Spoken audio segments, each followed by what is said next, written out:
So there I was, half asleep on my shop counter at midnight like a responsible business owner, when my door goes, ding dong, and in walks a whole entire ancient warrior woman.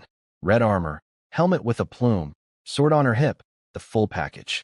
She looked like she just walked off a movie set, except nobody was filming and she looked like she hadn't eaten in about 3 centuries. I figured, okay, cosplay or whatever. I told her, nice dedication, aren't you boiling in that outfit? Because it's like 90 degrees outside. She turned red and looked away. Cool, cool. I made a medieval soldier blush. Great start to my night. Then things got weird. She was staring at my snack shelf like she'd discovered alien technology. Shrimp chips? Mind blown. Spicy noodles? Absolute witchcraft. This woman had never seen a bag of chips in her life, and honestly, I respected the commitment to the bit. I asked what she wanted to buy. She hit me with, got any bean cakes? Nope. Wheat bran? Nope. Rice husks? Lady, this is a convenience store, not a farm supply depot. Those are literally pig food. Who is you? So I pointed at a bag of rice, just regular white rice, and this woman touched it like it was diamonds. Her eyes went all glossy. She asked how much. I said 150 yuan for a 50-pound bag. You'd think I told her it was free. She nearly lost her mind. Apparently, wherever she's from, rice is some VIP luxury item. She yelled, I'll take everything you have, and I almost fell off my stool. I had 2 bags. I gave her a little discount, 280 total. She casually tossed me a chunk of silver like she was tipping a valet and said, keep the change. Then she grabbed both 50-pound bags, just scooped them up like grocery bags, and headed for my back door. I tried to warn her. Hey, that's a dead end. I bricked it up. She walked straight through the wall. Through the wall. Gone. Vanished. Like a ghost in a kung fu movie. I stood there with every hair on my body standing up, questioning my entire existence for a solid 5 minutes. Then I looked at the silver. It was shaped like a little wasted bar, covered in honeycomb holes, with old-timey characters carved into it. Felt heavy. Felt real. Felt like maybe I should stop freaking out and start making money. I grabbed it, jumped in a taxi, and zoomed to the antique street. Found one shop still open. The owner, some young nerdy guy with glasses, picked it up, went serious face, and said, this is a Southern Song Dynasty silver ingot. Bit damaged though. Not worth much. I asked how much. He held up 2 fingers. I guessed 800. He said 8,000. 8,000 yuan. For 2 bags of rice that cost me 200 bucks. My brain did a backflip. I just made 7,800 yuan profit off a ghost customer. She said she'd be back. She wants more rice. I called my rice supplier immediately. 50 bags. Tomorrow morning. Cash on delivery. The guy on the phone sounded like he just won the lottery. Same, brother. Same. I lit a cigarette and stood there thinking. People are always scared of ghosts, but honestly, ghosts pay better than any customer I've ever had. You think I'm afraid of a ghost? I've been broke. Nothing is scarier than being broke. Go big or go home. Tomorrow, I'm becoming the #1 rice dealer to the afterlife. Okay, so after last night's ghost customer situation, I did what any reasonable person would do. I went to a gaming hotel and played Black Myth. Yukong all night long. Priorities, people. I had just made 8,000 yuan off 2 bags of rice. I deserved some Monkey King action. Meanwhile, apparently my ghost lady, whose name is Zhao Xiuling, and who is, oh nothing special, just a literal princess of the Southern Song Dynasty, went back to her side of the wall and caused a whole commotion. See, here's the thing I didn't know. Her city, Lingxiao, has been under siege by the Mongol army for 9 years. 9 years. These people ate all the grass. All the tree bark. Gone. Some folks were eating dirt. Actual dirt called guanyin clay, and their bellies were swollen from it. Women were giving away their children just so they wouldn't starve. One grandma cut meat off her own leg to feed her granddaughter. It was, yeah, heavy stuff. So when Princess Zhao showed up with 2 bags of beautiful white rice, her soldiers nearly lost their minds. They cooked porridge and every single person ate their bowl in tiny little sips like it was liquid gold, then licked the bowl clean. These are grown warriors licking bowls and closing their eyes to savor the memory. The princess looked at them and said, you guys are pathetic, but she was definitely crying on the inside. She handed out little bags of rice for their families, and every soldier dropped to their knees crying, saying, no, no, save it for the army. She had to literally order them to take it home. Military discipline. The only way to force starving people to accept food. Then she told everyone the big plan. Relax, I found a shop in town. We'll just go buy more. Her General Pang Chong was like, Princess, we've lived in this city for years. We know every street, every alley. There is no shop, she said, trust me, and marched everyone to that dead-end alley. It's right here, she announced, pointing at a solid brick wall. Everyone stared at her. She ran at the wall. Bonk. Helmet meets brick. She tried again. Bonk. Again. Bonk. Again. Bonk, bonk, bonk. Her soldiers were terrified. Princess, please stop head-butting the wall. They all dropped to their knees begging her to stop. She kicked them all out. Leave me alone. And then she just kept smashing into that wall by herself like a medieval woodpecker, trying every angle, every position, tripping on purpose, stumbling sideways. Nothing worked. And why didn't it work? Because yours truly was not even in the shop. I was across town in a gaming hotel fighting digital demons while a real princess was giving herself a concussion on my back wall. Fantastic timing on my part. I played all night. Beat the bull demon King Guardian. Smacked around Lingxiu. Good times. Then morning came. My rice supplier Old Leon called, 50 bags, ready for delivery. I rushed back to the shop. He asked why I needed so much rice. I told him I saw flood victims on the news and wanted to donate. Noble, right? I couldn't exactly say, oh, it's for a ghost princess from 800 years ago who pays in antique silver. Old Leon was so moved, he gave me a 5 yuan discount per bag. What a guy? We unloaded all 50 bags. I rolled up the gate, stepped inside my shop, and whoosh.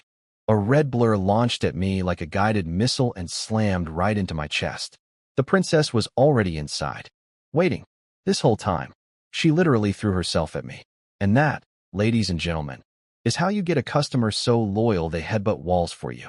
So I walked into my own shop and got body slammed by a princess. Great morning. She bounced off me real quick, face all red, trying to play it cool. Oh, you're here. I'm just here to buy rice. Girl, you launched yourself at me like a heat-seeking missile. But sure, let's pretend that was normal. She looked absolutely wrecked. Her helmet plume was gone. Her eyes were bloodshot. Turns out she'd been head-butting my back wall from like 3 a.m. to 7 a.m. straight. For hours of professional wall ramming until she finally broke through. This woman's skull is made of something otherworldly. Respect. She slapped a cloth bundle on my counter. Inside, silver chunks, copper coins, and 2 silver ingots even bigger and prettier than the last one. My eyeballs nearly popped out of my skull. I took a deep breath. Then another. Then a third one just to keep my soul inside my body. I got 50 bags today, I said, trying to sound casual while my heart did backflips. Want them all? Yes. Her eyes lit up like fireworks. Then she hit me with, can you get 1,000 bags tomorrow? 1,000. No problem, I said, because apparently I'm a rice cartel now. We agreed she'd come at midnight. Then I asked her to help me carry the bags from the front door. She walked toward the entrance and, bonk, hit an invisible wall. She literally could not step outside. Something about sunlight, I guess. Even premium-grade ghost princesses have limits. So we worked out a system. I'd haul a bag in through the front door, she'd grab it, and carry it out through the back wall. Front door, back wall. Front door, back wall. We were like the world's weirdest conveyor belt. Meanwhile, on her side, her soldiers had been freaking out. They watched her vanish into a solid wall and completely lost it. They grabbed hammers and pickaxes ready to demolish the whole alley. Then she popped back out carrying a bag of rice like, what are you guys doing? Put those down. Don't touch that wall. They tried running at the wall themselves. Bonk, bonk, bonk. Nobody else could get through. Only her. The wall has a VIP list, and she's the only name on it. As bag after bag appeared on their side, the soldiers just stood there with their jaws on the floor. Is this magic? Can't be. The rice is real. There must be a god on the other side. Close enough, boys. It's me, Su Qing, the rice god. Bow before my 50-pound blessings. The princess ordered porridge stations set up all across the city. The marketplace, the drum tower, the horse track, the training grounds. Big pots of rice porridge for every single civilian. I felt kinda generous, so I threw in 2 cases of canned luncheon meat for free. She had no idea what it was. I cracked one open and showed her. You can eat it straight, cook it, or toss it in porridge. Her eyes went wide. She grabbed everything and vanished through the wall. Soon riders were galloping through the streets shouting, "The princess has set up porridge stations." People lined up with numbered tickets. Soldiers kept order. Huge pots of porridge bubbled away with little bits of luncheon meat floating in them. Every person got a bowl. Finish it. Get back in line. The pots never stopped. Nobody was full, but nobody was dying anymore. That's something. Now business time. I grabbed all the silver and coins and zoomed to my new best friend, antique shop owner Fong Siyuan. He practically jumped out of his chair when he saw me.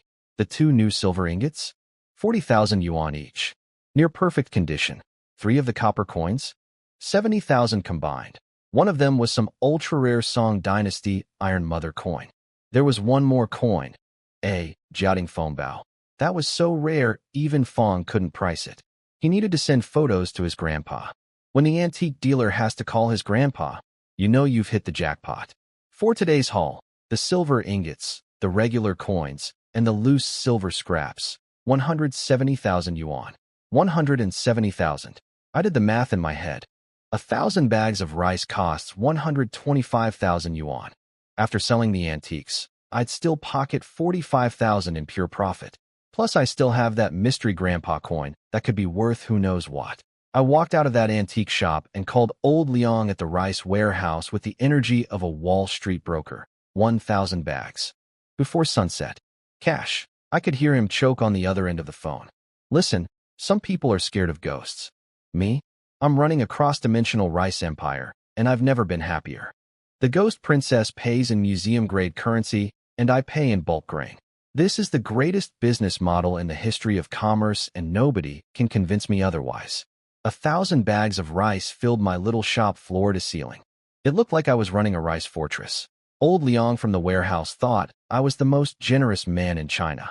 Little does he know I'm running an interdimensional grain smuggling operation. I locked up the shop tight. Can't have anyone seeing my #1 customer. A medieval princess who walks through walls. That would raise some questions I'm not prepared to answer. Midnight hits. Ding dong. Welcome. The doorbell goes off and, poof, there she is. Standing in my shop like she teleported. Which she basically did. She saw the mountain of rice and her face lit up like a kid on Christmas morning. If Christmas was about not starving to death. She walked around the rice pile a few times, inspecting it, then casually asked, "What's the maximum you can get in one day?" I puffed up my chest. "As long as the money's right, I can get as much as you want." Big talk from a guy who runs a corner shop, but hey, I'm feeling myself. Then she dropped the bomb. "Tomorrow I want 2,000 bags of rice, 1,000 bags of flour, and 200 cases of that can meat stuff." I almost swallowed my tongue.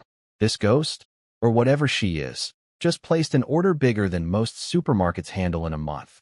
Then she tossed a cloth bag on my counter. Clunk. For gold bars. Gold. Bars. Actual Song Dynasty gold ingots glowing under my fluorescent shop lights like they were sent from heaven.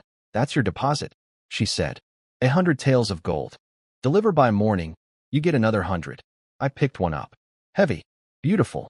Engraved with 25 taels, 10 parts gold. My hands were shaking, but I played it cool. Then I made a mistake. I asked, "So? Don't ghosts eat incense smoke and stuff? Why do you need all this food?" She stared at me like I'd insulted her entire bloodline. "You think I'm a ghost? Well, yeah. You walk through solid walls." She squinted at me. "Well, what about you? Are you some kind of immortal?" "I wish so." "She's not a ghost. I'm not a god." We just stared at each other like 2 confused idiots having an existential crisis in a convenience store at midnight. We decided to actually talk. Like real talk. She sat down and introduced herself properly. Zhao Xiuling, Princess Chongning, only daughter of Emperor Lizong of the Southern Song Dynasty. Her city has been under Mongol siege with no food, no supplies, and the only water comes from 2 wells on top of the mountain that are almost dried up. Then she asked what year it is for me. I told her. She told me her year, 1287. I googled Lingxiao City. My stomach dropped. The city falls. Everyone dies. Every single soldier. Every single civilian. 0 surrenders. Total annihilation. That's 1 month from her current date. I sat there staring at my phone screen. She leaned over, probably couldn't read it, but she could read my face. She set her jaw and said, "Every person dies eventually. What matters is dying with honor. My army will stand with Lingxiao City until the end, Heavy. Real heavy. I needed to change the subject before I started crying in my own shop. Then she asked about MY World. 14 billion people? Everyone eats? Everyone has clothes? Houses like this? No wars? Yes. Yes. Yes. Yes. She went quiet for a long time. Then said, very softly, "You're all so lucky." I felt that one in my chest. But listen, I'm a businessman first, emotional human being second. So I told her straight, "Look, princess, I'll get you whatever you need. But those gold bars better be real. If they're fake, our business relationship is over." This woman. She narrowed her eyes, went full ice-cold warrior princess, and said, "This is official Song Dynasty treasury gold. If it's fake, I'll cut my own head off and you can use it as a chamber pot." A chamber pot. She offered me her head as a toilet. Okay.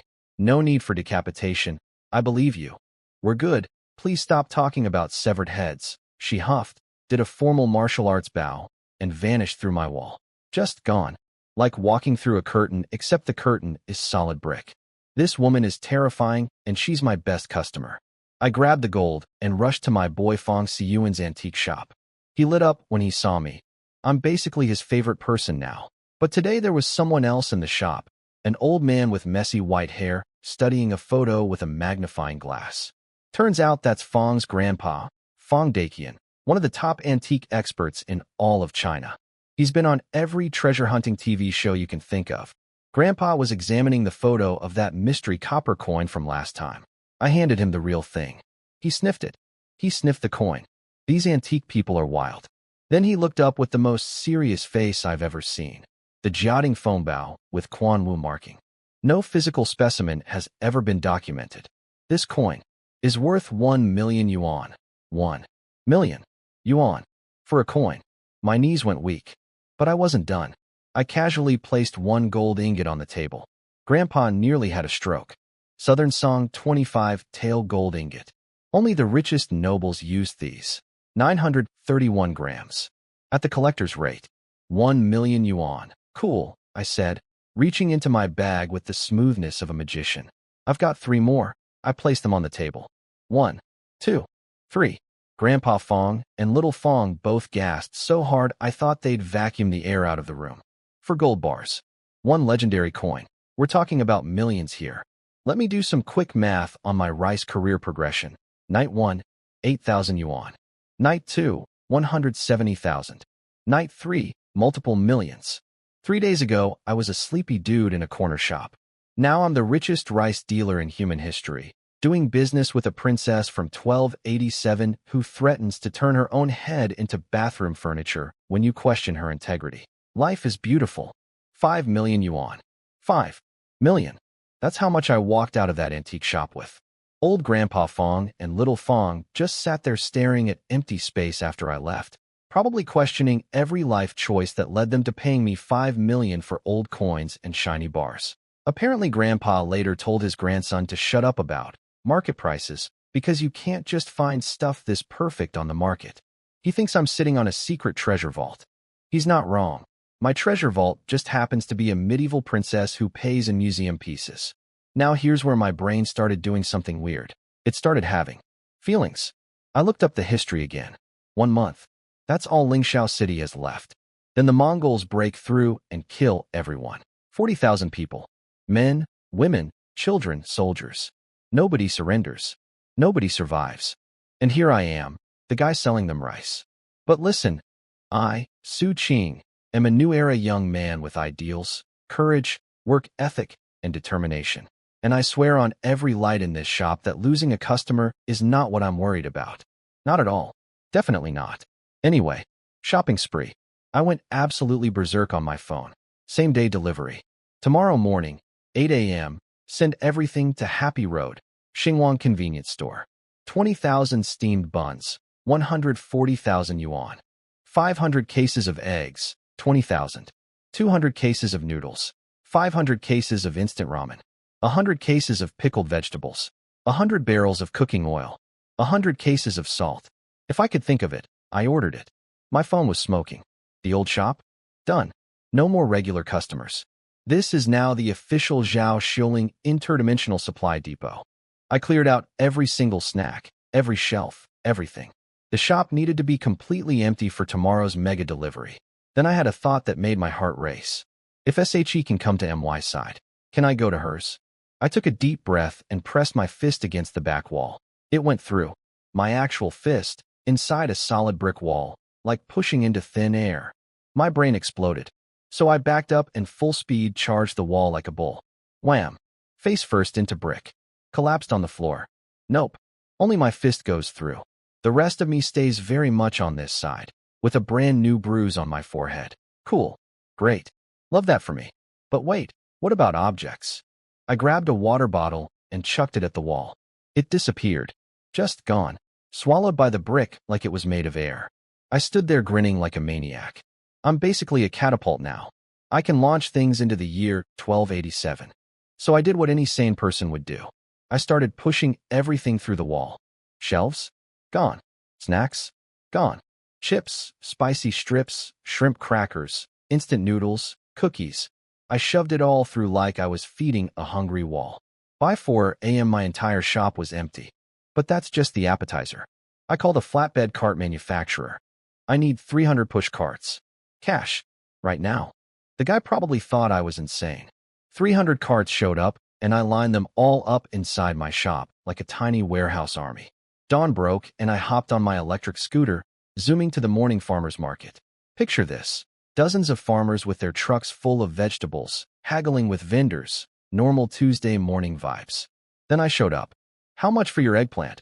$1.60 a pound. Cabbage is. I'll take it all. The entire market went silent. I pointed at truck after truck. Your potatoes, all of them. Your peppers, everything. Your cabbage, the whole truck. Full price, instant cash. Just deliver it to my shop and help me load it inside. These farmers looked at me like I was either a billionaire or a lunatic. Probably both. They followed me back to the shop in a convoy of vegetable trucks like the world's most nutritious parade. We loaded everything onto push carts inside the shop. 100 carts packed with fresh vegetables. I told the farmers to take the extra carts home and bring them back loaded tomorrow. They agreed so fast they left tire marks. Then I went to the North River City meat processing plant. I'd like 100 whole pigs, please. The guy at the counter blinked at me 3 times before processing the order. 100 pigs. On push carts. Into the wall. Then the morning deliveries arrived. 2,000 bags of rice, 1,000 bags of flour, cooking oil, 20,000 steamed buns, 500 cases of eggs. I pushed cart after cart after cart through my magic wall. Total spending, 1.6 million yuan. In one day? On groceries. For ghosts. Who aren't actually ghosts. I hadn't slept in 2 days. I collapsed on my bed and was unconscious before my head hit the pillow. But on the other side of the wall, pure chaos. Princess Zhao had posted 100 soldiers at the alley with strict orders. This wall leads to the land of the immortals. The whole area was locked down. Anyone who talks gets their head removed. Standard medieval security protocol. General Pang Chung sat in a chair staring at the wall for hours like a dog waiting for its owner. Then, plunk, a bottle of water flew out of the brick. He nearly jumped out of his armor. He picked it up, stared at the clear liquid, couldn't read the label, so he called over the one guy who could read. It says, mineral water. Mineral water? Is that immortal spring water? He sliced the cap off with his sword, because of course he did. He's never seen a bottle cap, took a sip, and his eyes went wide. Cool, clean, sweet. Magic water from the gods. Then the wall started vomiting snacks. Shrimp chips, spicy strips, cookies, ham sausages, all flying out of the brick like a convenience store piñata. Pang Chung and his soldiers just stood there catching junk food from another dimension. Then the push carts started coming through. Cabbage, potatoes, eggplant. Every cart that rolled out of the wall got the soldiers screaming. That's cabbage. Those are potatoes. That and eggplant. Grown men losing their minds over vegetables. Then came the eggs, the steamed buns, the bags of rice and flour. Then the pigs. 100 whole pigs rolled through a magic wall in ancient China. Every single soldier dropped to their knees. They were laughing. They were crying.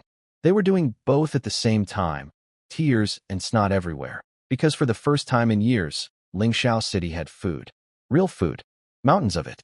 An avalanche of groceries from a sleepy guy in a corner shop, 737 years in the future, who figured out you can just yeet things through a brick wall.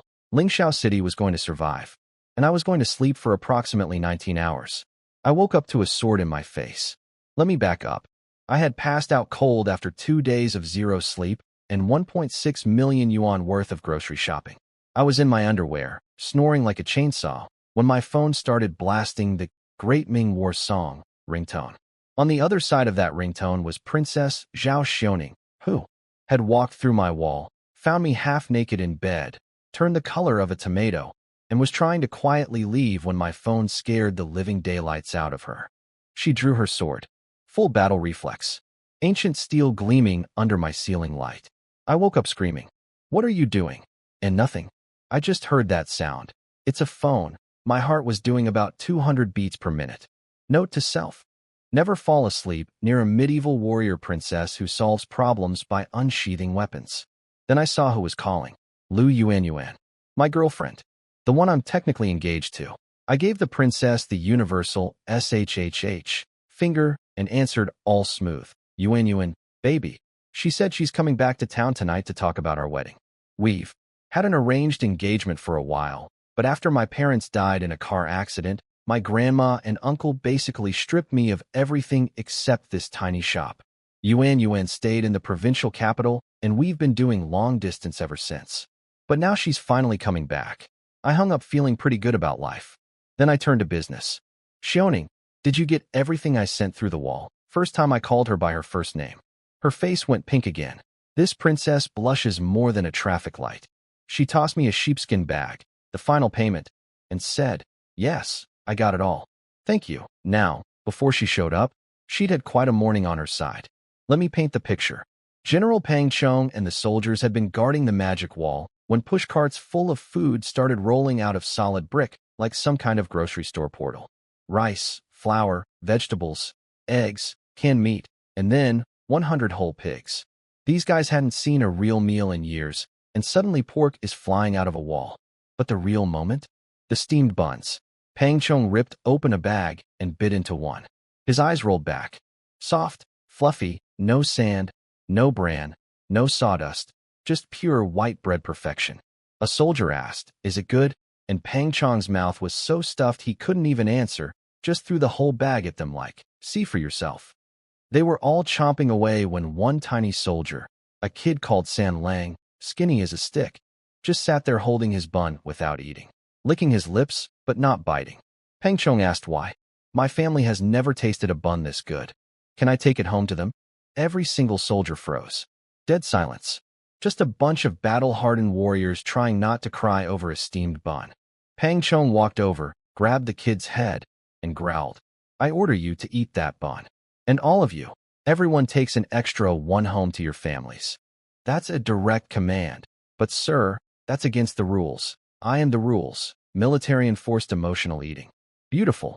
When the princess arrived on her white horse with her two female generals, Xue Haifeng and Song Yinying, she saw the mountain of supplies and was completely stunned. She'd only ordered rice, flour, and canned meat. I'd sent 10 times that, vegetables, eggs, oil, salt, buns, noodles, instant ramen, pickled veggies, and 100 pigs. Way more than she paid for. She also discovered the push carts I'd sent. For rubber wheels, smooth and quiet. Her soldiers had never seen anything like it. They were pushing them around like kids with new toys. These carts alone were probably the most advanced technology in 1287. Everything got covered with tarps and hauled to the military camp. Top secret operation. Anyone who leaks info gets the chop. Literally. The princess dove through the wall to find me. Found me sleeping in my underwear. You already know how that went. After the phone call and the sword incident, we got down to business. I asked her how long all that food would last. If we do 2 bowls of porridge a day with some vegetables and pork mixed in. About 2 months. 2 months? On all that food? For porridge? Absolutely not, I said. Starting today, 3 meals a day. Every meal gets rice, 1 meat dish, 1 vegetable dish, and soup. She stared at me like I'd just told her the moon was made of cheese. In her world, even before the siege, soldiers ate rough grain mixed with bran and were lucky to get meat soup once in a while. What I was describing was emperor-level dining. I'll keep the supplies coming, I told her. Non-stop. Your army won't have to worry about food ever again." She looked at me for a long moment. Then her face crumbled a little. That tough warrior mask slipped. "Su Qing, thank you. But we have no more silver. We've given you everything." Oh, my biggest customer just went broke. So here I am, cross-dimensional rice tycoon, freshly engaged, recently threatened with a sword while in my underwear, sitting across from a penniless 13th century princess who feeds 40,000 people with my groceries. And somehow, money isn't even the thing I'm worried about anymore. The princess said they were broke. 0 silver, 0 gold, nothing left. Now, I could have panicked. Instead, I did something that surprised even myself. I went full noble hero mode. "Who cares about money?" I said, practically glowing with righteousness. What's wrong with people these days? Money, money, money. What about serving the people? What about saving lives? I was so inspiring I almost made myself cry.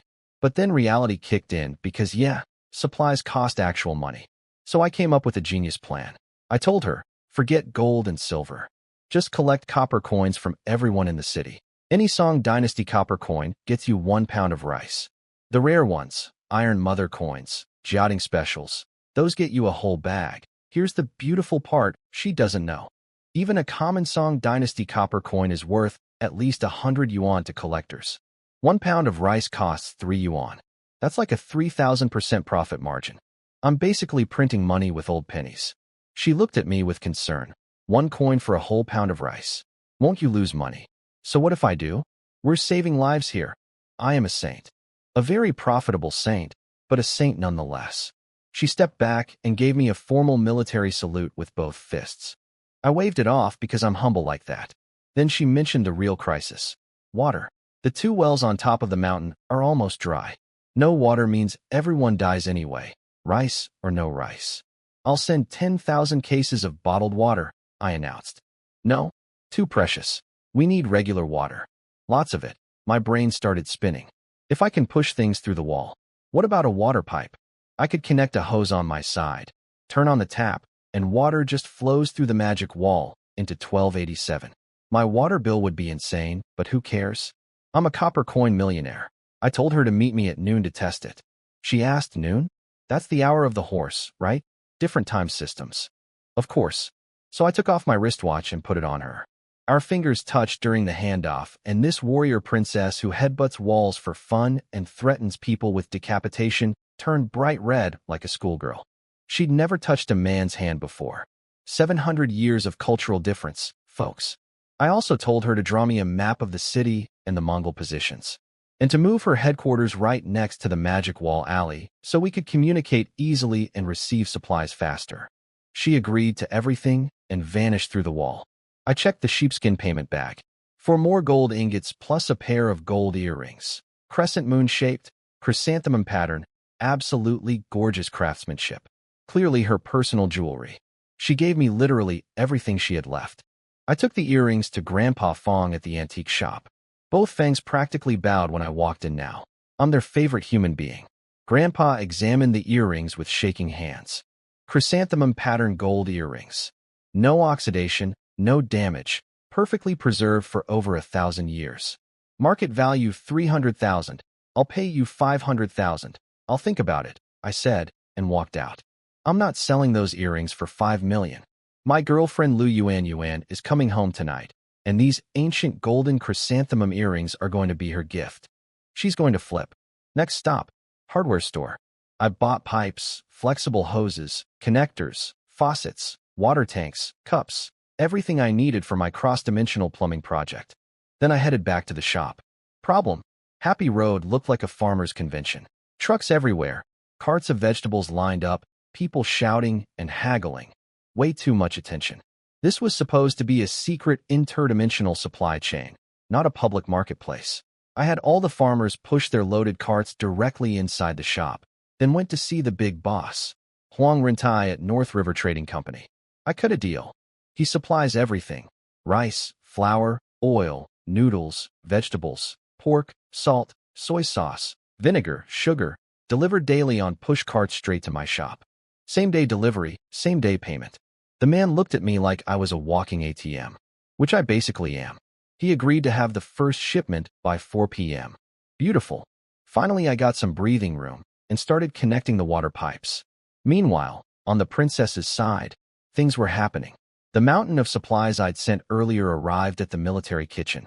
The army cooks, who had watched their head chef literally eat dirt until he died to save food for others, stood there staring at bags of rice, cabbages, eggplants, and actual pork. They touched everything like they couldn't believe it was real.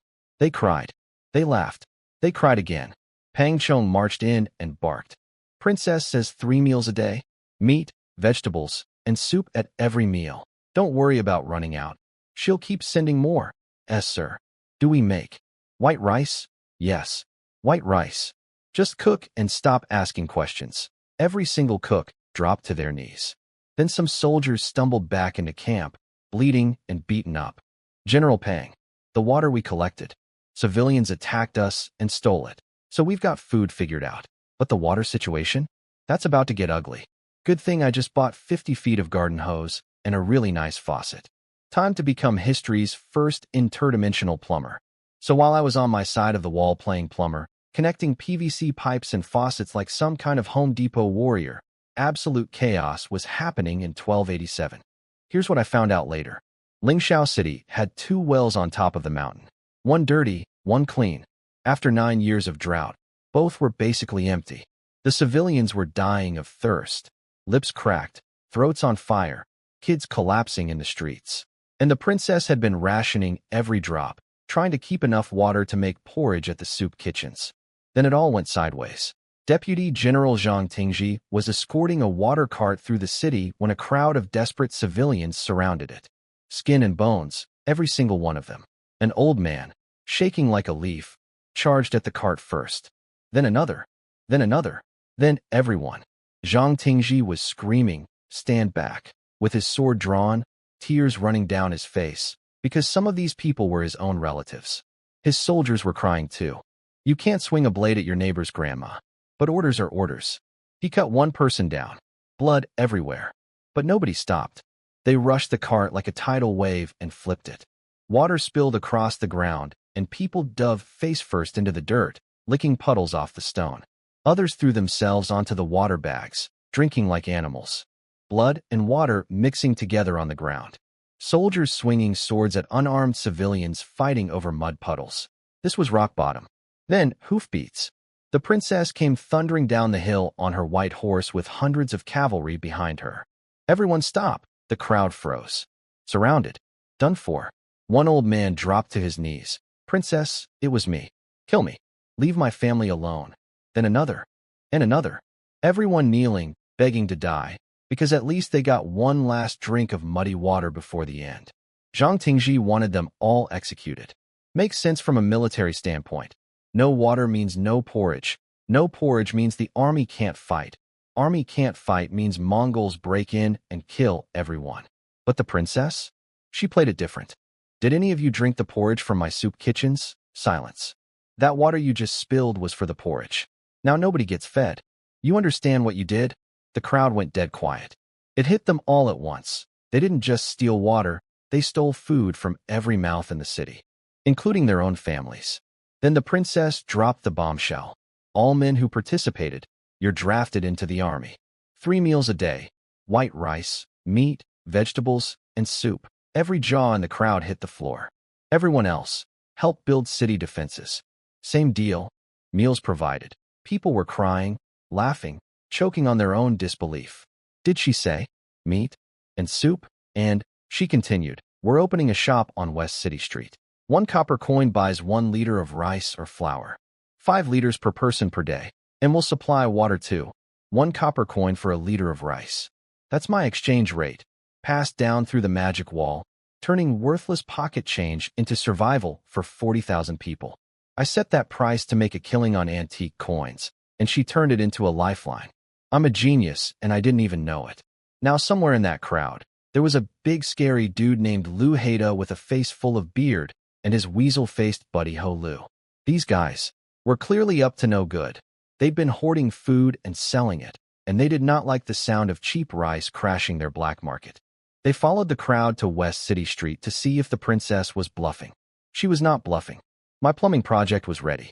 On my side, garden hose connected to the tap, shoved through the magic wall. On their side, PVC pipes buried underground, running all the way from the dead-end alley to West City Street, ending in a shiny copper faucet sticking out of the ground. The princess stood in front of the faucet with the entire city watching.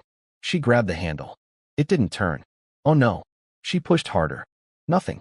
My heart would have stopped if I'd been watching. Then she closed her eyes, remembered watching me demo the faucet, and turned it left. Whoosh. Crystal clear tap water came pouring out of a copper faucet in the year 1287. Cold, clean, unlimited municipal water from the year 2024, flowing through a magic wall, through buried pipes, right into the streets of a besieged medieval city.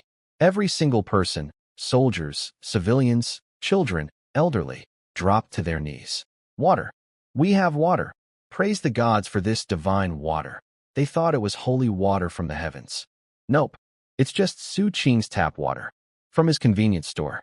Running through 30 feet of hardware store PVC pipe jammed into a supernatural brick wall. My water bill is going to be legendary. But somewhere in 1287, 40,000 people are drinking clean water for the first time in years, and honestly, worth every penny. I am officially the world's first interdimensional plumber, rice dealer, grocery wholesaler, and pork supplier. My business card would be insane. The princess is a marketing genius. I need to acknowledge this. She stood in front of the entire city and announced that the food and water were gifts from the gods. That's right. She told 40,000 people that heaven itself was so impressed by their bravery against the Mongols that it sent divine rice and holy water as a reward. Fight harder, and the gods will keep providing. The crowd went wild. Fists in the air, war cries shaking the mountains. Nobody's questioning where the food comes from anymore, because apparently I've been promoted from corner shop owner to divine blessing from the heavens. Not bad for a guy who was napping in his underwear this morning. The copper coin exchange opened up, and it was madness. 1 coin for 1 liter of rice or flour, max 5 liters per person per day. People lined up in dozens of rows. The soldiers collected tens of pounds of copper coins within hours. Each one of those coins is worth a fortune in my world. I'm getting rich off medieval pocket change while saving lives. This is the most ethical scam in history, and I refuse to feel bad about it. No money? No problem. The princess set up jobs. Join the army, work as a blacksmith, do construction, sew clothes, haul supplies. Everyone gets paid, everyone eats. She basically invented a functioning economy out of thin air in a besieged city. This woman should be teaching at Harvard Business School. But here's where it gets really fun. Next to the rice exchange, we opened a shop. The world's first interdimensional convenience store. We had cabbage, cucumbers, eggplant, boring stuff. But also, lollipops, potato chips, canned food, and spicy strips. Weilong brand spicy strips. A big scary dude named Lu Haida, the black market food dealer who was worried about his business, walked up and bought a pack for 10 copper coins. He ripped it open. The smell hit him.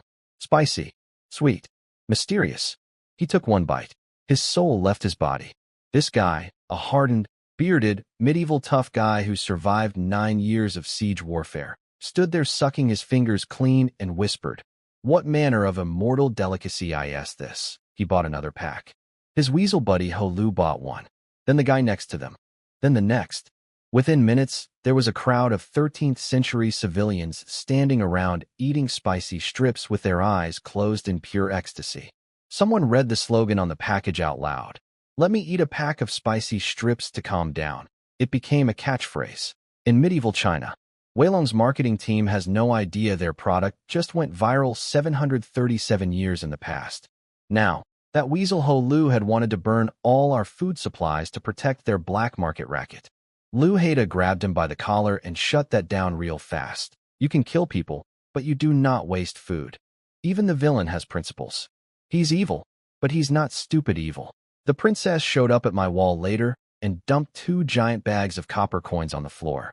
Hundreds of pounds of ancient money, all sorted by type into little pouches. My eyes nearly fell out. "Our store is open," she said. "Business is booming. We need a name." I thought for exactly 2 seconds. "Qing Ning Supermarket." "Qing Ning," she repeated. "Su Qing and Zhao Xiao Ning. Our names combined. Her face did that thing again where she tries to look casual, but her ears turn red. The business model is beautiful.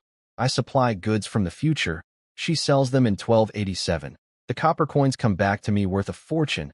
I use the money to buy more supplies, and the cycle continues forever. It's the world's first cross-temporal supply chain, and we named it after ourselves like a married couple naming a baby. But we're not a couple. I have a girlfriend. Who is coming tonight? Focus, Su-Ching. She asked for more water faucets. One tap for 40,000 people is obviously not enough. And more spicy strips, because apparently rich people in 1287 are addicted. I made a mental note. Buy spicy strips by the truckload. Then I told her not to cook dinner tonight. I'm upgrading your meal situation. She tried to refuse. I shut that down immediately. I ran out and ordered custom signage and a light box for the supermarket. Bought 2 solar panels to power it. No electricity in 1287, minor detail. And then, because I'm that guy, I went to the Chonglong Grand Hotel and ordered 90 tables worth of banquet food. 90 tables. 16 dishes per table. Tiger skin pork knuckle. 4 happiness meatballs. Braised pork belly with preserved vegetables. Red braised carp. Every dish packed into huge stainless steel buckets. 108 buckets total, plus buckets of steamed white rice. All delivered to my shop by 4 p.m. I pushed them through the wall one by one. On the other side, Pang Chong and the soldiers had just finished sorting the day's regular supplies when suddenly gourmet restaurant food started appearing out of the brick. The alley filled with the smell of braised pork and fish and meatballs.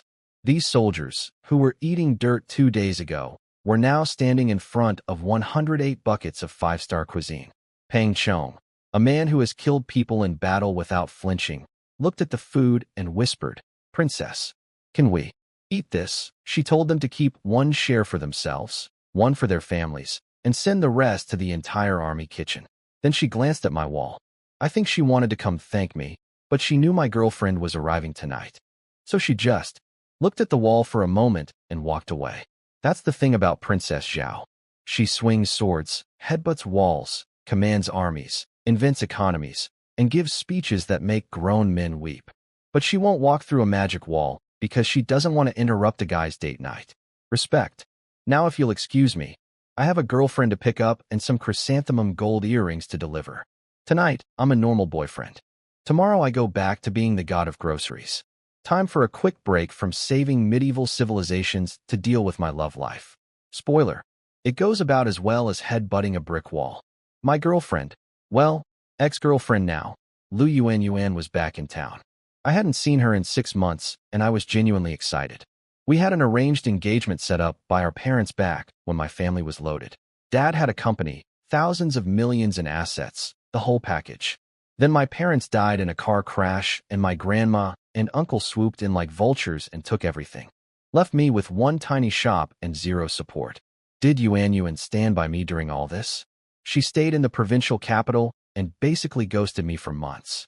But hey, maybe she missed me, right? She's coming back to talk about the wedding. Positive vibes. She called and told me to meet her at the Chonglong Grand Hotel. Room 302.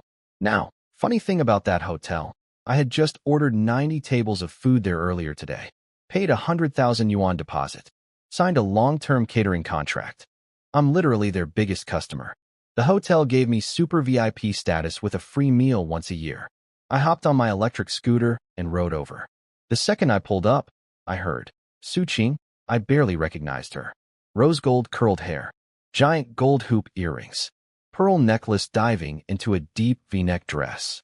She looked like she'd robbed a jewelry store and won a makeover show on the same day. She looked at my electric scooter like I'd arrived on a donkey. You rode that here? Yeah. It's economical and eco-friendly. Heh.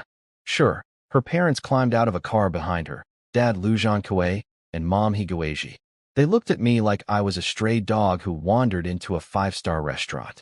Which, to be fair, is kind of what was happening. We went upstairs. The hotel staff recognized me as the super VIP and rolled out the red carpet. Beautiful hostesses in silk dresses, bowing, pouring tea, the works. Then one of them smiled and announced, "Everything today is complimentary." Yuan's eyes went wide. "Why? Your party includes our super VIP guest. 1 free meal per year." The Lu family didn't ask a single question. They didn't wonder why the broke guy with the scooter has VIP status at the fanciest hotel in town. Nope. They just ordered the most expensive set menu, 18,888 yuan. 8 cold dishes, 10 hot dishes. Roasted suckling pig, Australian lobster sashimi, braised abalone fin, bird's nest soup. The works. They attacked that food like they hadn't eaten in days. Ironically, I know people who actually haven't eaten in days, and they have better table manners. Yuan smirked at me between bites. You've never had food like this, have you? Nope. Better eat up then. You could never afford even one of these dishes. Her mom jumped in with the real agenda. So, Su Qing, do you want to marry our Yuan? I already knew this was a trap, but I wanted to see how deep the hole went. Of course I do. Good. Here are our conditions. First, a 3-bedroom apartment, at least 150 square meters, fully furnished, with an elevator. Sure. A Mercedes-Benz E300. Sure. 1 million yuan bride price. Sure. I said yes to everything without blinking. The Liu family exchanged looks and then burst out laughing. They thought I was bluffing.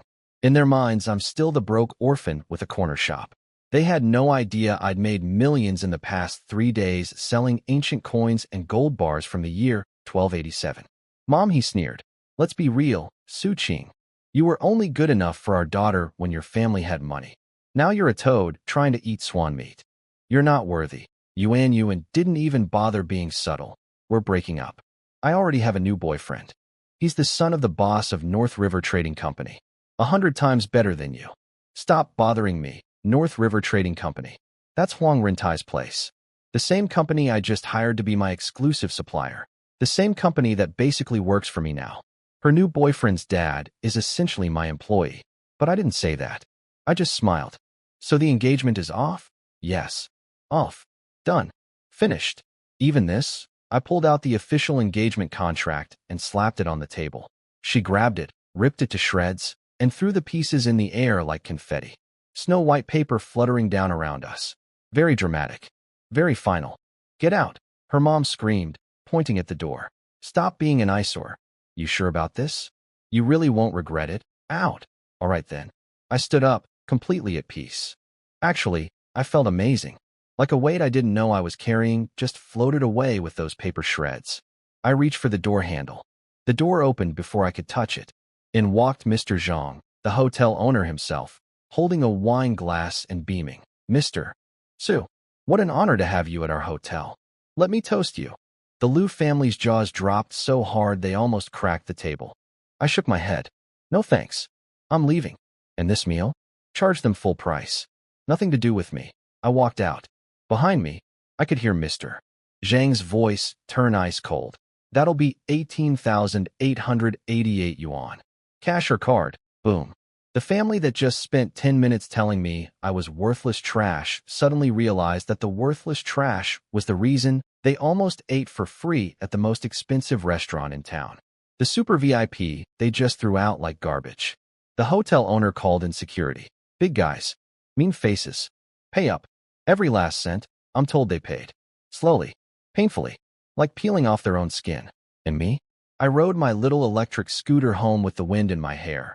A bag full of ancient coins in my shop. A medieval princess on the other side of my wall. And zero fiancé for the first time in years. Best night ever. Oh, and those chrysanthemum gold earrings worth 500,000 that I was going to give Yuan? Yeah, those are staying right where they are. I'll find a better use for them. Maybe I'll give them to someone who actually deserves them. Someone who, I don't know, headbutts walls for her people and turns her own jewelry into rice money. Just a thought. So the breakup with Yuan? Best thing that ever happened to me. This woman wanted me when my family was rich, dumped me when I was poor, and had no idea I'd made millions in the past week selling ancient coins to an antique grandpa. She ripped up our engagement contract like confetti at her own party. Beautiful. I almost gave her 500,000 yuan earrings. Almost fed them to a dog. Anyway, I celebrated my newfound freedom the only way I know how. All-night gaming session at the PC Hotel. Black Myth, Yukon. Beat a bunch of bosses. Got absolutely destroyed by the Black Bear spirit. Classic. Then my phone rang. It was the neighborhood community office. Hey Su Qing, are you at your shop? Your water bill says you used 30 tons yesterday. 30 tons. In one day? From a convenience store. Yeah, that's not suspicious at all. I told them I'd check for leaks and hung up. This was a problem. One household tap can't supply water to 40,000 medieval people. The community is going to think I'm running an illegal swimming pool factory. I was walking home stressed out when, splash, the car wash next door hosed me down by accident. The owner, old Zhao, laughed and apologized. But I wasn't even mad. I was staring at his shop like I'd just seen the face of God. Because behind his car wash, a well, an old family well connected directly to the underground river. Unlimited water. No water bill.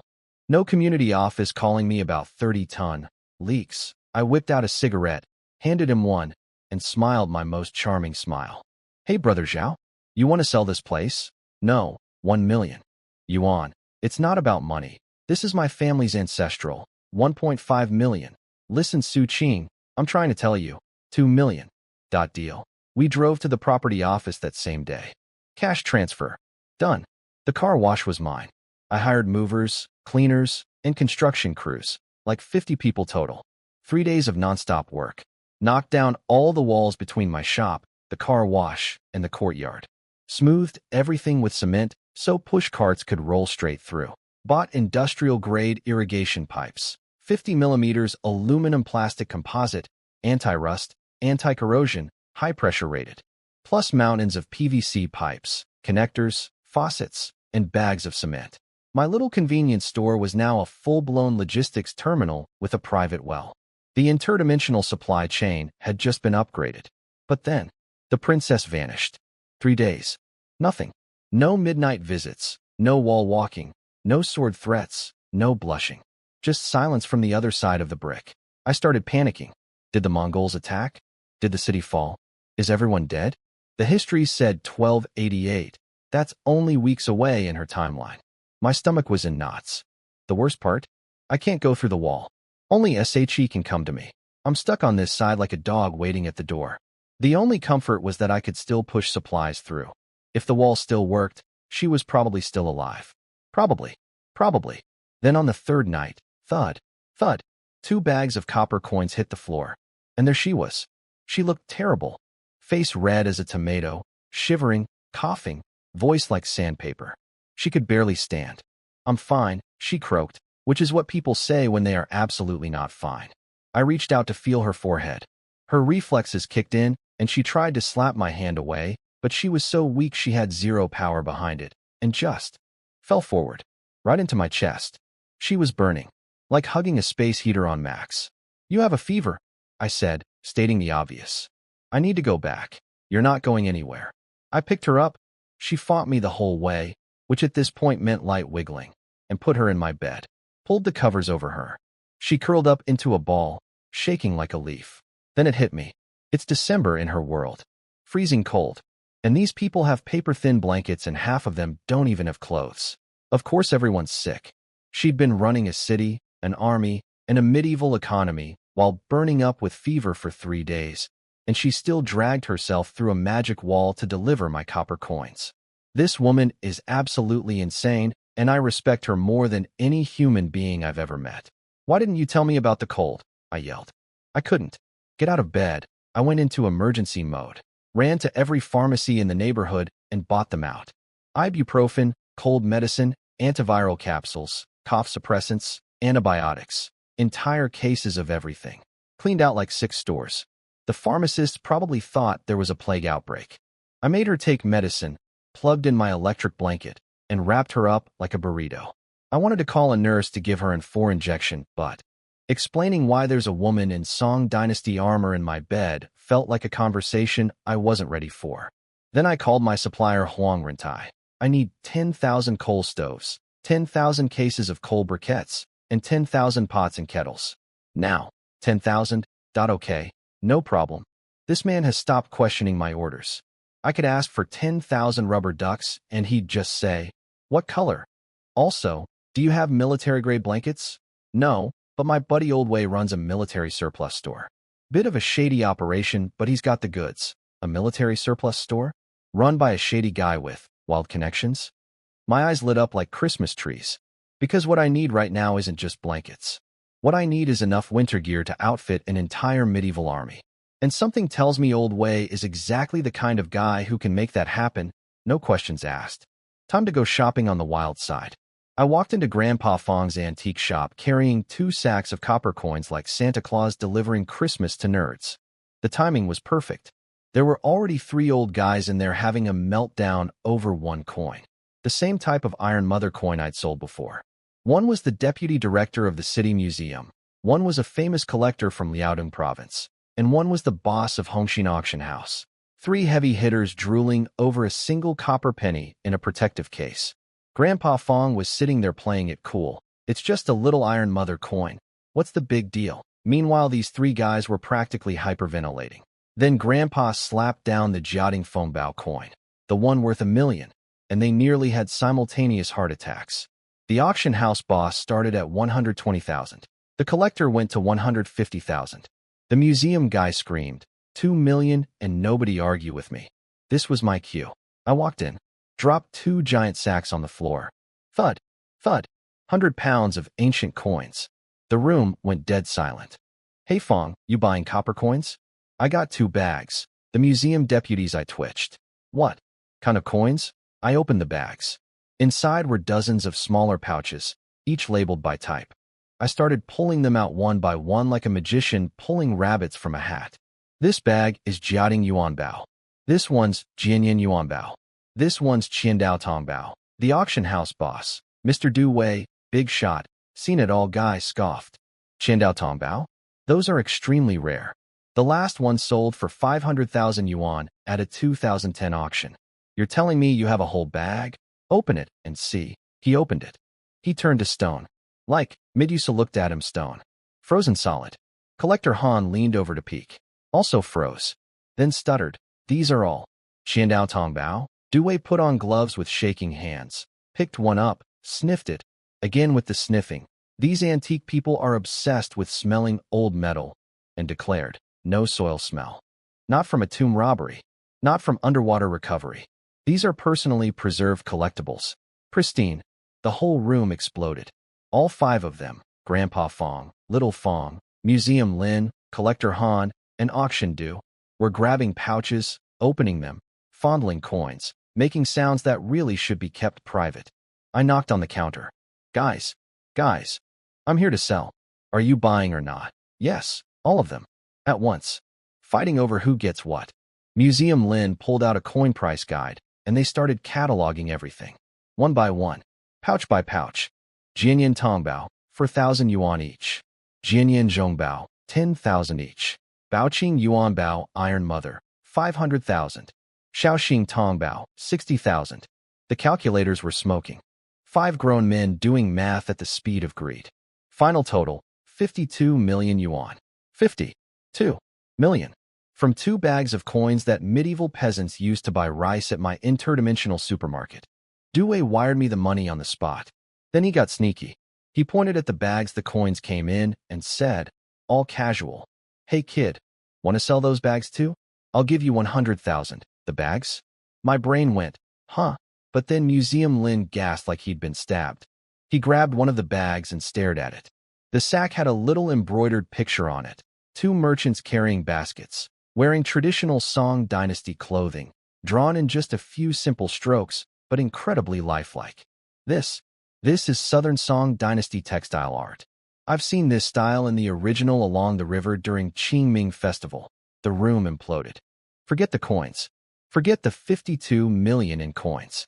This ratty old cloth bag was apparently a priceless piece of Song Dynasty fabric art. The bidding war started immediately. 2 million. Han, 5 million. Lin, 8 million. Du Wei, 10 million. Du Wei again, going nuclear 10 million yuan. For a bag. A grocery bag that the princess used to carry pocket change. I was standing there thinking, I've been hauling these things around like trash, throwing them on dirty floors, almost tossing them in the garbage. Each one is worth more than a house. Then I had a brilliant idea. Hey, stop fighting. There's one big bag, but also a few dozen smaller pouches inside. Each one has little paintings too. Bamboo, plum blossoms, orchids, chrysanthemums. 1 million each. Sold. The big bag plus all the small pouches. 40 million yuan. 40 million. For the packaging. The coins were worth 52 million. The bags they came in were worth 40 million. Total haul, 92 million yuan. That's basically 100 million. 100 million yuan. 3 business cards got shoved into my hands. Call us anytime. We'll buy anything you have. Fair prices, we promise. These guys were practically begging. I walked out of that antique shop and the sunlight hit my face and I just stood there on the sidewalk with 92 million yuan in my bank account thinking. A week ago I was a broke dude napping in a convenience store. Now I'm worth 9 figures because a princess from 1287 puts her copper coins in hand-embroidered artisanal bags and doesn't even know they're worth more than the coins inside. From now on, I'm saving every single bag, wrapper, cloth, and container she sends. That woman could blow her nose on a handkerchief and I could retire off the proceeds. But retirement isn't the plan. The plan is 10,000 coal stoves, 10,000 blankets, a military surplus store run by a shady guy named Old Wei, and enough supplies to keep 40,000 people alive through a freezing medieval winter. The weight on my shoulders just got heavier, but my wallet can handle it. Let's go shopping. Let me tell you about Old Wei, the military surplus guy. This dude is a ghost. Won't meet in person. Won't show his face. Just says, tell me what you want. Give me an address. I'll send it. Full black market energy. I half expected the delivery truck to have no license plates. I ordered 3,000 of everything to start. Military blankets, quilts, army coats, cotton boots, fur hats. He promised more would follow. Don't care if they're pretty, I told him. They need to be warm and tough. He said, done, and hung up. 3 words. I love this man. While waiting for deliveries, I dealt with the princess situation. She was still burning up with fever on my bed, wrapped in my electric blanket like a medieval burrito. I pumped her full of medicine and eventually she started sweating. Good sign. Color came back to her face. Crisis averted. But I realized we had a huge problem. No way to communicate. She's in 1287. I'm in 2024. When she disappeared for 3 days sick, I had zero clue what was happening. That's terrifying when your business partner lives in a besieged city 1 month from total annihilation. Bright idea number 1. Give her a phone. I handed her my spare Huawei Mate 60 Pro. She went through the wall. I called her. The number you have dialed is not in service. Of course not. Different dimensions. Satellite signals don't travel through time-space portals. Why would they? Stupid idea, Su Qing. Bright idea number 2. Speaking tubes. 2 funnels connected by a steel pipe with bells inside. I shoved one end through the wall. The pipe came out the other side completely warped and twisted. Sound couldn't travel through. But the bells worked. Pull the string on one side, jingle jingle on the other. So now our entire cross-dimensional communication system is a doorbell from the 1800s. We went from Huawei flagship to literal bells on a string. Technology is humbling. At least I could ring her now. Better than nothing. Next project. Water infrastructure. I shoved the big 50mm irrigation pipe through the wall along with all the PVC connectors, faucets, cement, sand, and tools. Then I downloaded tutorial videos onto a tablet showing how to dig trenches, lay pipes, mix cement, and connect everything. The main pipe would run straight to the city's inner river. One flip of my water pump switch and boom. Unlimited clean water for the entire city. When the princess showed those videos to her generals, they completely lost their minds. Pang Chong was stuttering. How? How did that person get inside this flat thing? And what are those machines? The princess just said, it's from the gods, and they all shut up and watched construction tutorials like medieval YouTube addicts.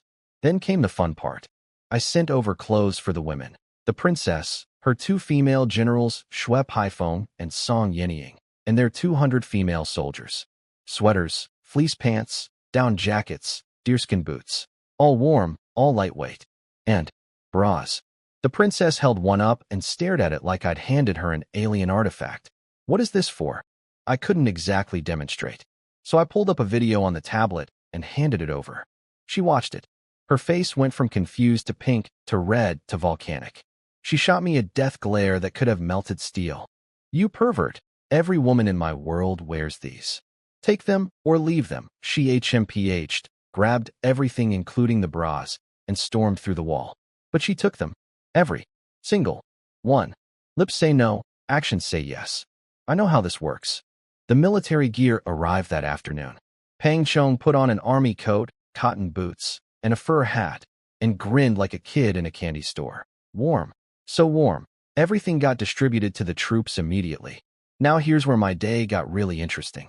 Huang Rentai, my supplier at North River Trading, sent his son Huang Wei to personally deliver the 10,000 stoves, coal briquettes, pots, and kettles.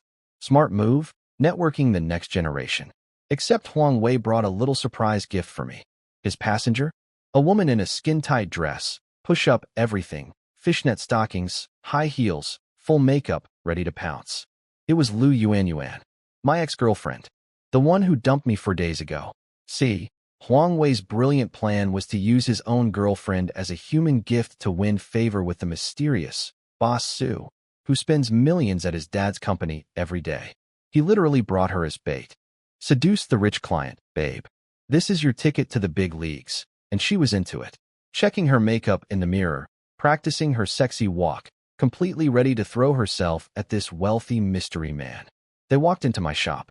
I was bent over working on the Qingming supermarket sign. Huang Wei introduced himself, all polite.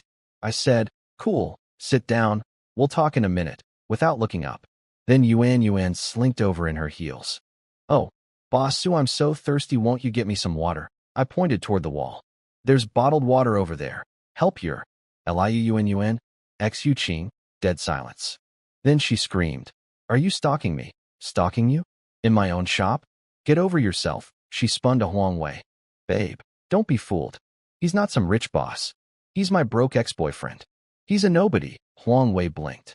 What's your ex's name? Su Qing. That is Boss Su. His name is Su Qing. You could actually hear her brain short-circuit. The rich mystery boss she dressed up to seduce was the worthless dog she dumped less than a week ago.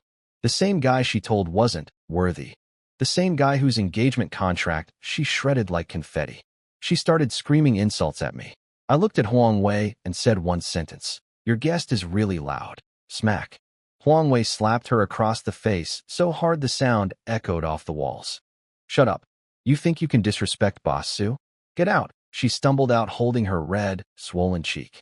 But did she leave? No. She hid outside and secretly filmed the deliveries on her phone. Saw truck after truck of merchandise rolling in. Did the math. Realized I was spending more money per day than her new boyfriend's family makes in a month. She ran home, crying to mommy and daddy. Su Qing is worth hundreds of millions. We got tricked. Her mom, the same woman who screamed, get out, at me in the hotel, immediately started scheming. Don't worry, sweetie. Just sleep with him. Or better yet, get pregnant. Then all that money is ours. The three of them sat there cackling like cartoon villains planning their master heist.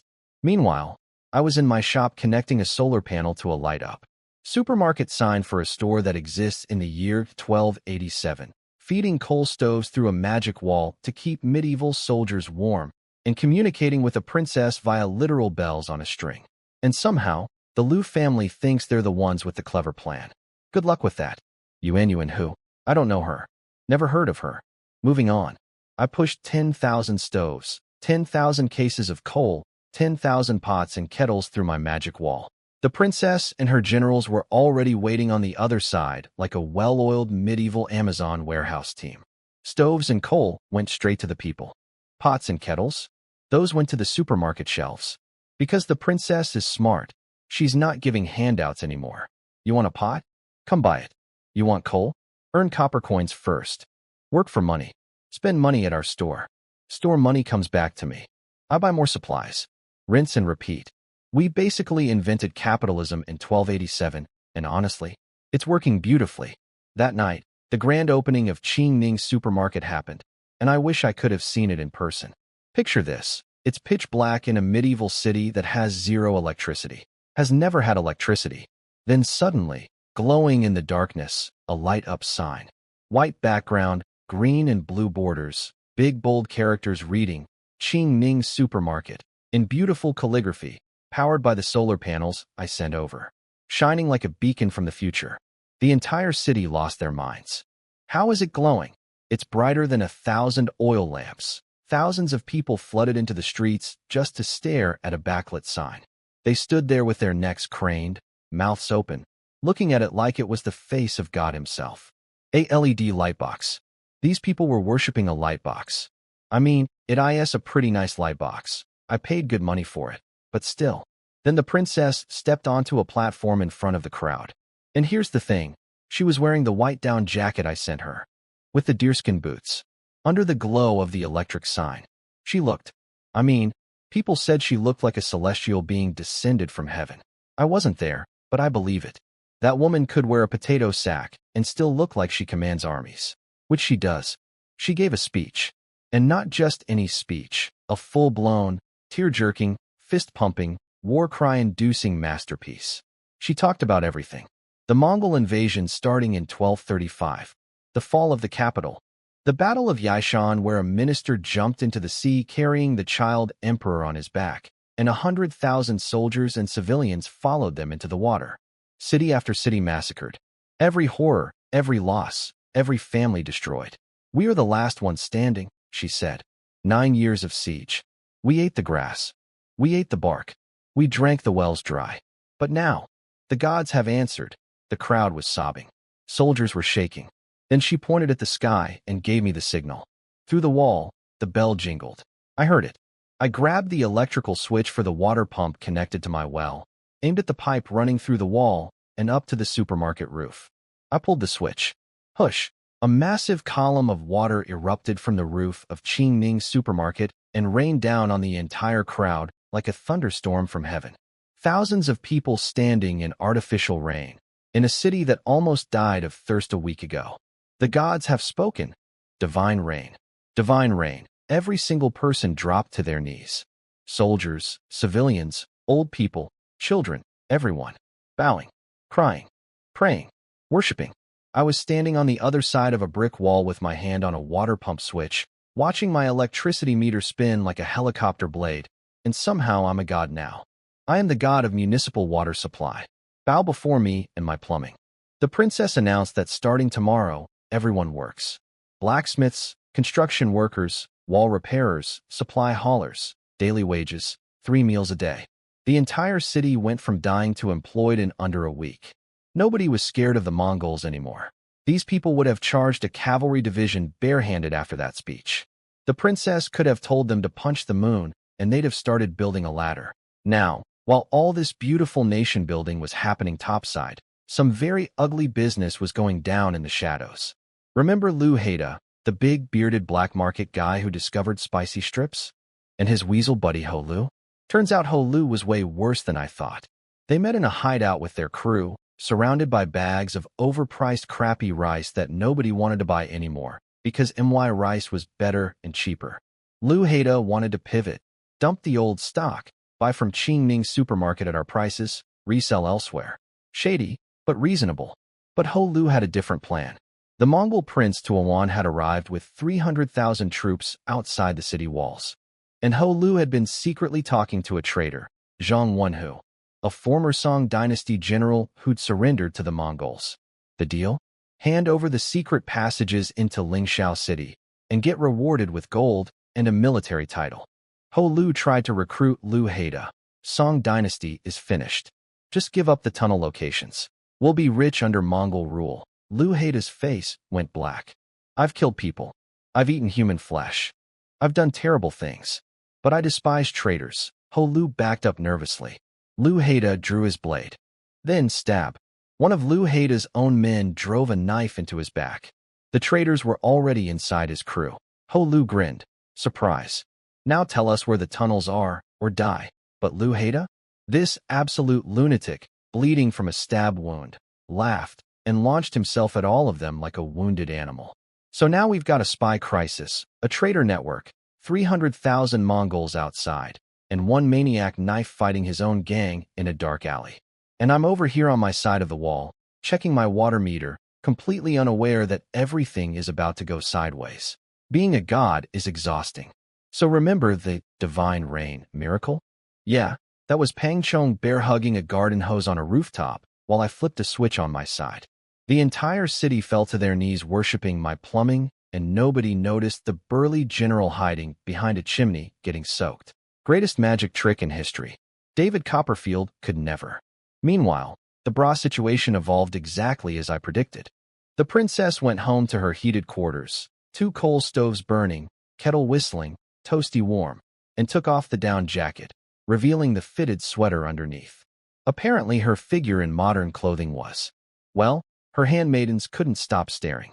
Her 2 female generals, Xue Paifeng and Song Yenying, immediately cornered her. Princess, what are you wearing? Your body looks incredible. She brought out the bras and demonstrated. Within minutes, both generals had changed into them. Paifeng was like, this is amazing, while Yenying, the shy one, worried about attracting unwanted male attention. Paifeng's response, if any man stares at me, I'll split him in half with my sword. That's one way to handle harassment. Then the princess showed them the tutorial videos I'd downloaded. How to wear them, how to walk with confidence. They watched in fascination. Then the video showed modern streets, women in short skirts, heels, showing legs. Their eyes went wide. Then the video cut to a beach. Bikinis, surfing, volleyball. 3 medieval warrior women sat in stunned silence, staring at women in string bikinis playing beach volleyball. Shameless, indecent, absolutely disgraceful. The princess slammed the tablet shut, face on fire. But I know they all watched more later when nobody was looking. I know it. Paifeng asked about my world.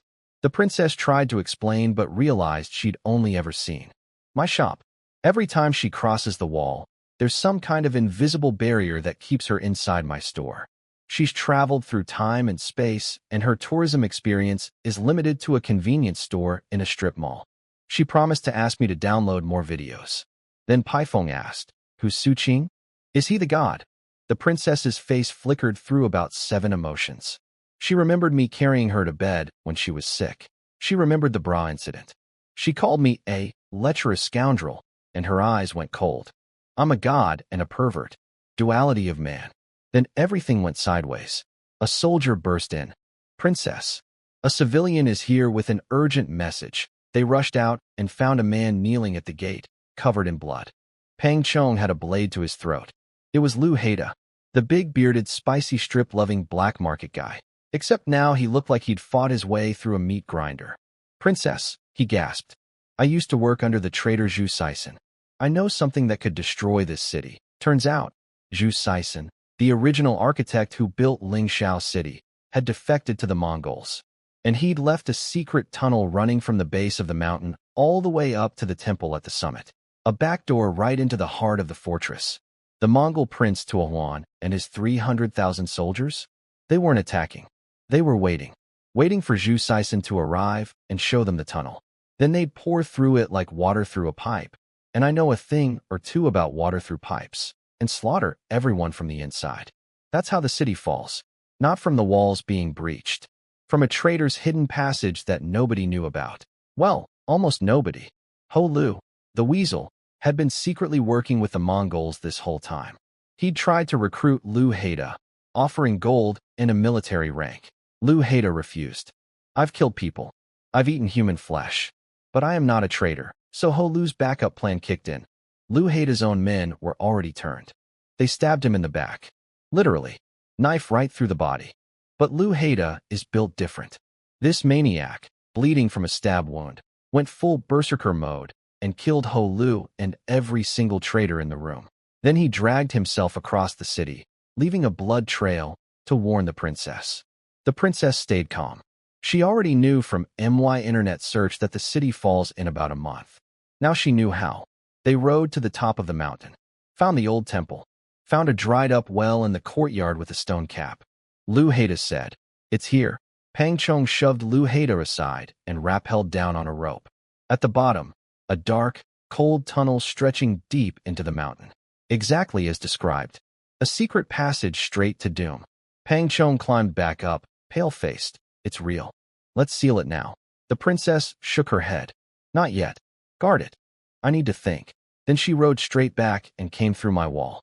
Because when you discover a secret tunnel that will lead to the massacre of 40,000 people, and you have exactly 1 month to figure out what to do about it, there's only one person to consult. The interdimensional convenience store god. That's me. No pressure or anything.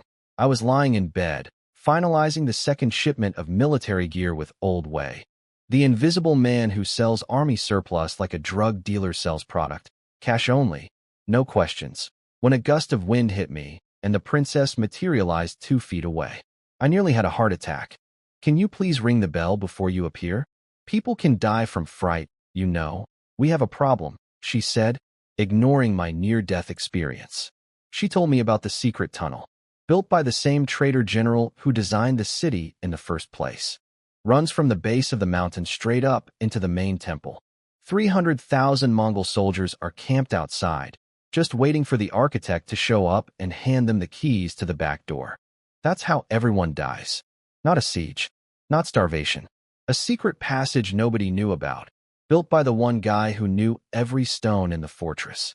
She wanted to destroy the tunnel. Seal it. Blow it up. Whatever it takes. But I had a better idea. Why destroy a perfectly good tunnel when you can turn it into a trap? Don't seal it, I said. Let them come in. And let them die. Her eyes went wide. I could see the gears turning. But first things first, the city walls were crumbling. They'd been patching them with mud bricks for 9 years, and one good hit from a catapult would punch right through. She asked if I could get her glutinous rice and lime for mortar. I pointed at my wall. Try hitting that. She drew her sword and whacked my wall full force. The blade bounced off and left barely a scratch. She hit it again, and again, chipped her sword blade. The wall didn't care. Her jaw dropped. What I asked this? Reinforced concrete. Steel bars inside, cement outside. Nearly indestructible. I'll order tons of cement, bricks, steel pipes, and rebar. I'll download construction videos. Your people are going to rebuild those walls so strong the Mongols will break their catapults trying. She was genuinely excited for the first time since the tunnel news. Then she dropped 2 more bags of copper coins on the floor. I waved them off. Copper coins? That's amateur hour. I'd moved on to a much more profitable idea. Forget coins, I said. I want embroidery. Pouches, sachets, paintings, calligraphy, anything handmade from your era.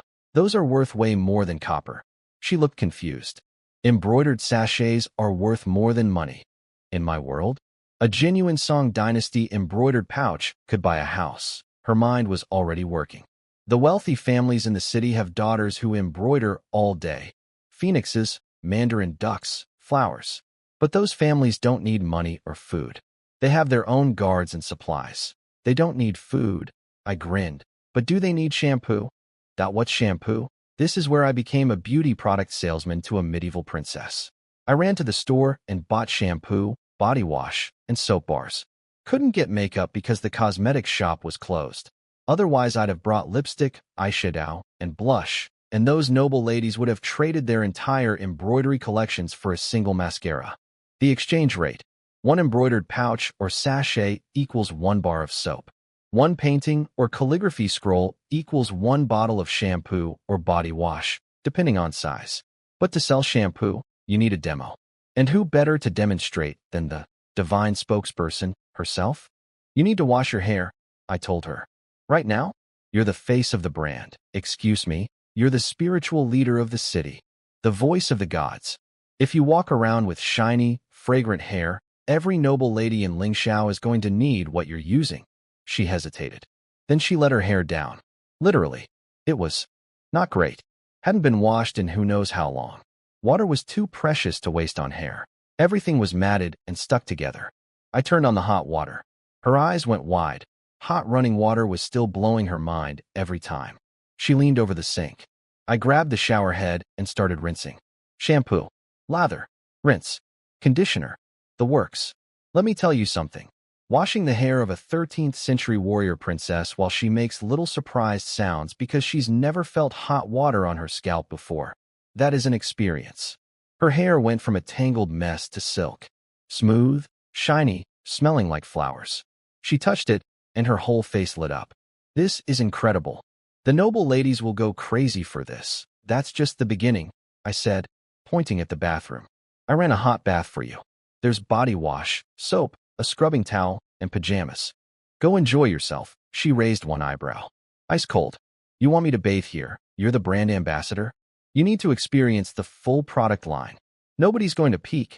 I promise. I walked out and closed the door. Very gentlemanly. Very professional. She stood in there for a while. I could hear her debating with herself through the door. Then, water splashing. She got in. But I guarantee you, I am 100% certain, she put her sword next to the bathtub, just in case I tried anything. This woman takes baths with a weapon within arm's reach. So to recap my current business portfolio, not bad for a guy who was running a corner shop 2 weeks ago. Tomorrow, cement, rebar, and turning a secret tunnel into the world's first medieval death trap. But tonight, the princess is taking her first hot bath in probably a decade, and honestly, that feels like the biggest victory so far. While the princess was taking the longest, most life-changing bath in recorded history, I was on the phone with Old Way cooking up something spicy. See, I'd been thinking. Secret tunnel, 300,000 Mongols, 3,000 defenders with swords. The math doesn't work. But you know what does work? Guns. What if? Hear me out. What if I could get Old Way to hook me up with some advanced merchandise? AK-47s? Pistols? Sniper rifles? Maybe a couple hand grenades for flavor? Give every single soldier in the Long Ning army a firearm, and suddenly 300,000 Mongol cavalry becomes 300,000 very confused guys wondering why thunder is killing them. Hot weapons versus cold weapons. That's not even a fight. That's a video game on easy mode. Old Way runs a military surplus store through wild channels. If anyone can find this stuff, it's him. I arranged a face-to-face meeting tomorrow morning, 7 o'clock, outside Old Woo's dumpling shop. First time we'd ever meet in person. Big moment. But I also needed construction materials. I called him about hundreds of tons of steel, rebar, over 100 tons of cement, and 20 truckloads of bricks. He didn't ask why a convenience store owner needs enough building material to construct a skyscraper. He just said, "I'll find a connection. I love this man." Then the bathroom door opened. The princess walked out, and I forgot how to think. Same white down jacket. Same deerskin boots. Buttoned up to the chin, covered head to toe, showing absolutely nothing. But her face was glowing. Skin like fresh snow. Faint blush on her cheeks. Hair still damp, smelling like flowers. She looked like an empress descended from a painting. I stared. She caught me staring. "What are you looking at?" "I'll pluck your eyeballs out and stomp on them like fish eggs." Classic her. Death threats as flirting. I'm used to it. "So, did the shampoo work okay?" I asked innocently. She tried to play it cool, but couldn't hide it. She was touching her own skin like she'd never felt it before. Smooth, soft, brand new. She'd probably been covered in 9 years of siege grime, and now she was cleaner than she'd been since childhood. Her eyes went sad for a second. "It's wonderful. But Lingxiao City is," she trailed off. "One world has hot baths and shampoo. Her world has starvation and Mongol armies. The gap is brutal." "Sit down," I said. "I need to dry your hair before you go back. You just recovered from a fever." I plugged in the hairdryer. She flinched at the noise but stayed put. I started blowing her hair dry, running my fingers through it to separate the strands. Here's the thing. She's a princess. Nobody touches her. Ever. Her soldiers kneel when she walks by. Her generals won't make eye contact. The entire city treats her like a living deity. And here I am, some guy from 2024, running a blow dryer through her hair like it's a Tuesday at a salon. She sat completely still. Didn't draw her sword. Didn't threaten any of my body parts. Just sat there with her face getting redder and redder and redder until I thought she might actually catch fire again. And this time it wouldn't be a fever. I kept my cool. Barely. Her hair dried into this gorgeous black waterfall, shiny and soft, falling over her shoulders. She looked in my bathroom mirror and couldn't stop staring at herself. Then I had an idea. "Wait here. What now?" I ran out, came back carrying a full-length dressing mirror, and handed it to her. Her face lit up like the Qing Ning supermarket sign. She took it back through the wall. When her 2 generals saw her, freshly bathed, hair flowing, smelling like a garden, they thought she'd literally transformed into a celestial being. I asked, "That really you, princess?" Then she showed them the mirror. They saw their own reflections and drew their swords. Assassins. Protect the princess. Pyfoam, the wild one, lunged at the mirror with dual curved blades. The princess had to physically block her sword to save the mirror from destruction. "That's your own face." "It's a mirror." They crept closer, touched their noses. The reflections touched their noses. Waved their hands. The reflections waved back. How? How is this possible? "It's from the gods." "Of course it is." They spent the next 20 minutes making faces at themselves. Warriors who kill people for a living, making duck lips in a mirror. Humanity never changes across any century. Then the princess launched phase 2 of my business plan, Operation Shampoo. She summoned every noble young lady in the city. The gods have issued a decree. Report immediately. When a divine spokesperson calls, you show up. Over 100 sheltered, upper-class girls assembled in the great hall within an hour, confused and whispering. I pushed cases of shampoo, body wash, and soap through the wall. The princess had her generals crack them open. The fragrance hit the room, and 100 pairs of eyes went wide. Live demonstration. The princess personally washed one noble girl's hair right there in front of everyone. The crowd watched this girl's tangled, dirty hair transform into smooth, silky, fragrant perfection. Then she brought out the mirror. Game over. 100 noble ladies seeing their own faces in crystal clarity for the first time in their lives. Some screamed. Some cried. Some just stood frozen, touching their own cheeks in disbelief. The gods offer you these gifts, the princess announced. One embroidered pouch or sachet equals 1 bar of soap. One painting or calligraphy work equals shampoo or body wash, depending on size. The room erupted. These girls had been sitting at home embroidering phoenixes and mandarin ducks for years with nothing to do. Now their hobby was suddenly currency. They would have embroidered the entire Mongol army's portrait if it meant getting a bottle of conditioner. And me? I'm about to receive hundreds of genuine Song Dynasty embroidered artworks, each worth tens of thousands, maybe hundreds of thousands, in the modern art market. All for the cost of bulk shampoo from the supermarket. Current exchange rate. 1 bottle of Pantene, cost, $3, equals 1 Song Dynasty silk embroidery, value, a car. I am the greatest businessman who has ever lived. And tomorrow I'm meeting a shady arms dealer over dumplings to discuss buying assault rifles for a medieval army. What a time to be alive. In any century. 7 a.m. Old Wu's dumpling shop. My first face-to-face with the mystery man. I spotted him immediately, a fat dude in a baseball cap and sunglasses, creeping around like a spy from a bad movie. He sidled up to me and whispered, "The heavenly king covers the earth, tiger." I replied, "Little chicken stews the mushroom, walking the road of the rivers and lakes, making bonds of brotherhood." Yes. We had prearranged code phrases, like Cold War secret agents, meeting over dumplings. This is my life now. We sat down. He ordered 4 plates of dumplings, pork sauerkraut, beef scallion, seafood, and chive egg. I ate maybe 3. He demolished the rest like a vacuum cleaner with a hat. His belly actually got visibly bigger during the meal. He lit a cigarette. "So what do you need?" Deep breath. "Here goes. Can you get me AK-47s? Maybe some rocket launchers? I need about 1,000. He choked on his smoke so hard I thought he was going to die right there in the dumpling shop. He stood up to leave.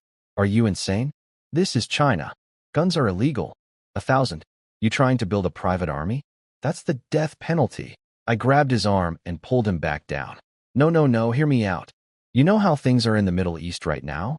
The Slipper Army and the Gulf guys are fighting. I got a deal to ship weapons over there. He sat back down, still pale. "Don't ever scare me like that again. Okay, how about gasoline? 200 barrels. He started coughing again. "You want to ship gasoline to the Middle East? They produce oil. What are you, stupid? It's for personal use. Personal use. 200 barrels of gasoline for personal use.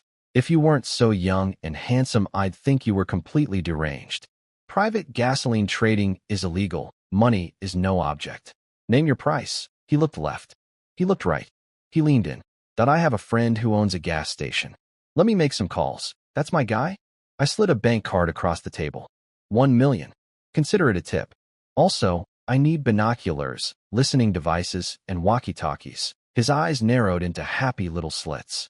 His entire personality changed. Suddenly, I was his best friend in the universe. "Brother, whatever you need. Oldway has your back. Anything. Money doesn't make ghosts push the millstone. Money makes the millstone push the ghosts. That's my new philosophy." "One more thing," I said casually. "No guns, fine. But what about hunting rifles? Explosives? And I need armor, the kind that stops swords, arrows, and keeps you warm. Light if possible." He nearly choked on air this time. No food, no smoke, just pure shock. I started placing bank cards on the table like poker chips. 1 million, 2 million, 5 million. one after another. Old Wei stared at the cards, stared at me, stared at the cards again. His breathing got heavy. He spent 2 full minutes just looking at me, recalculating everything he thought he knew about the dumpling shop kid. Then he swept up the cards and whispered, "I don't know anything. I didn't hear anything. But you promise me, whatever this is, it stays out of this country. Otherwise, we're both dead. It's all going to the Middle East, I swear. Believing you would be like believing I'm the first emperor of China." But he took the money. Here's what he could get. Hunting rifles, 30. Maximum. Explosives, 200 kilograms. Everything else, he'd figure it out. No AKs, no rocket launchers, no tanks. My dream of giving every Song Dynasty soldier an assault rifle died in a dumpling shop. But 30 hunting rifles and 200 kilos of explosives? In a narrow mountain tunnel where enemies can only come single file? That's not nothing. That's a lot of not nothing. The gasoline plan was simple. Flood the secret tunnel with fuel. Station guards at the entrance. The moment Mongol soldiers enter, light it up. Underground barbecue. Terrible? Yes. War? Also yes. But I still needed proper weapons for the army. So Old Wei video called a buddy who runs a replica weapons warehouse. The camera panned across walls covered in ancient weapons, swords, spears, axes, halberds, hooks, whips, maces, every medieval implement of destruction you can imagine. "Which armor is strongest?" I asked. The owner pointed to a set forged from modern high manganese and high carbon steel. Good flexibility, incredible hardness, lined with a bulletproof vest interior. Double-layered protection. Swords bounce off. Arrows bounce off. Even bullets would struggle. 10,000 yuan per set. Not cheap. "Show me your best blade." He pulled out a Tang Dao, special alloy steel, cuts through iron like butter. "For 1,000 yuan each." "Hit the armor with the sword," I said. The owner laughed nervously, but tried it. Clang. Sparks flew. The armor cracked. The sword chipped. Both broke. Awkward. The owner started stammering excuses. I cut him off. Discount. 8,000 per armor set, 2,000 per sword. "I'll take everything you have in stock and order 3,000 more of each." His mouth fell open. 800 armor sets and 1,000 swords in stock, plus 3,000 custom orders? His calculator probably caught fire. I also ordered helmets, folding crossbows, repeating crossbows, siege crossbows, 100,000 crossbow bolts, divine arm bows, 100,000 arrows, spears, shields. Total bill, 40 million yuan. On weapons alone, not counting the gasoline, explosives, and hunting rifles. Money evaporates fast when you're arming a medieval army with modern metallurgy. My 92 million was shrinking by the hour. Good thing I still had 2 bags of copper coins to sell. Then, ding ding. The bell on my wall jingled. The princess came through, grinning. Actually grinning, which is rare for a woman who usually looks like she's deciding which body part to threaten, and tossed 2 big bags at my feet. "See if these are good enough." I opened one bag. Looked inside. My jaw hit the floor. "What is this?" She smirked. "You tell me." Whatever was in those bags, it turned my brain into fireworks.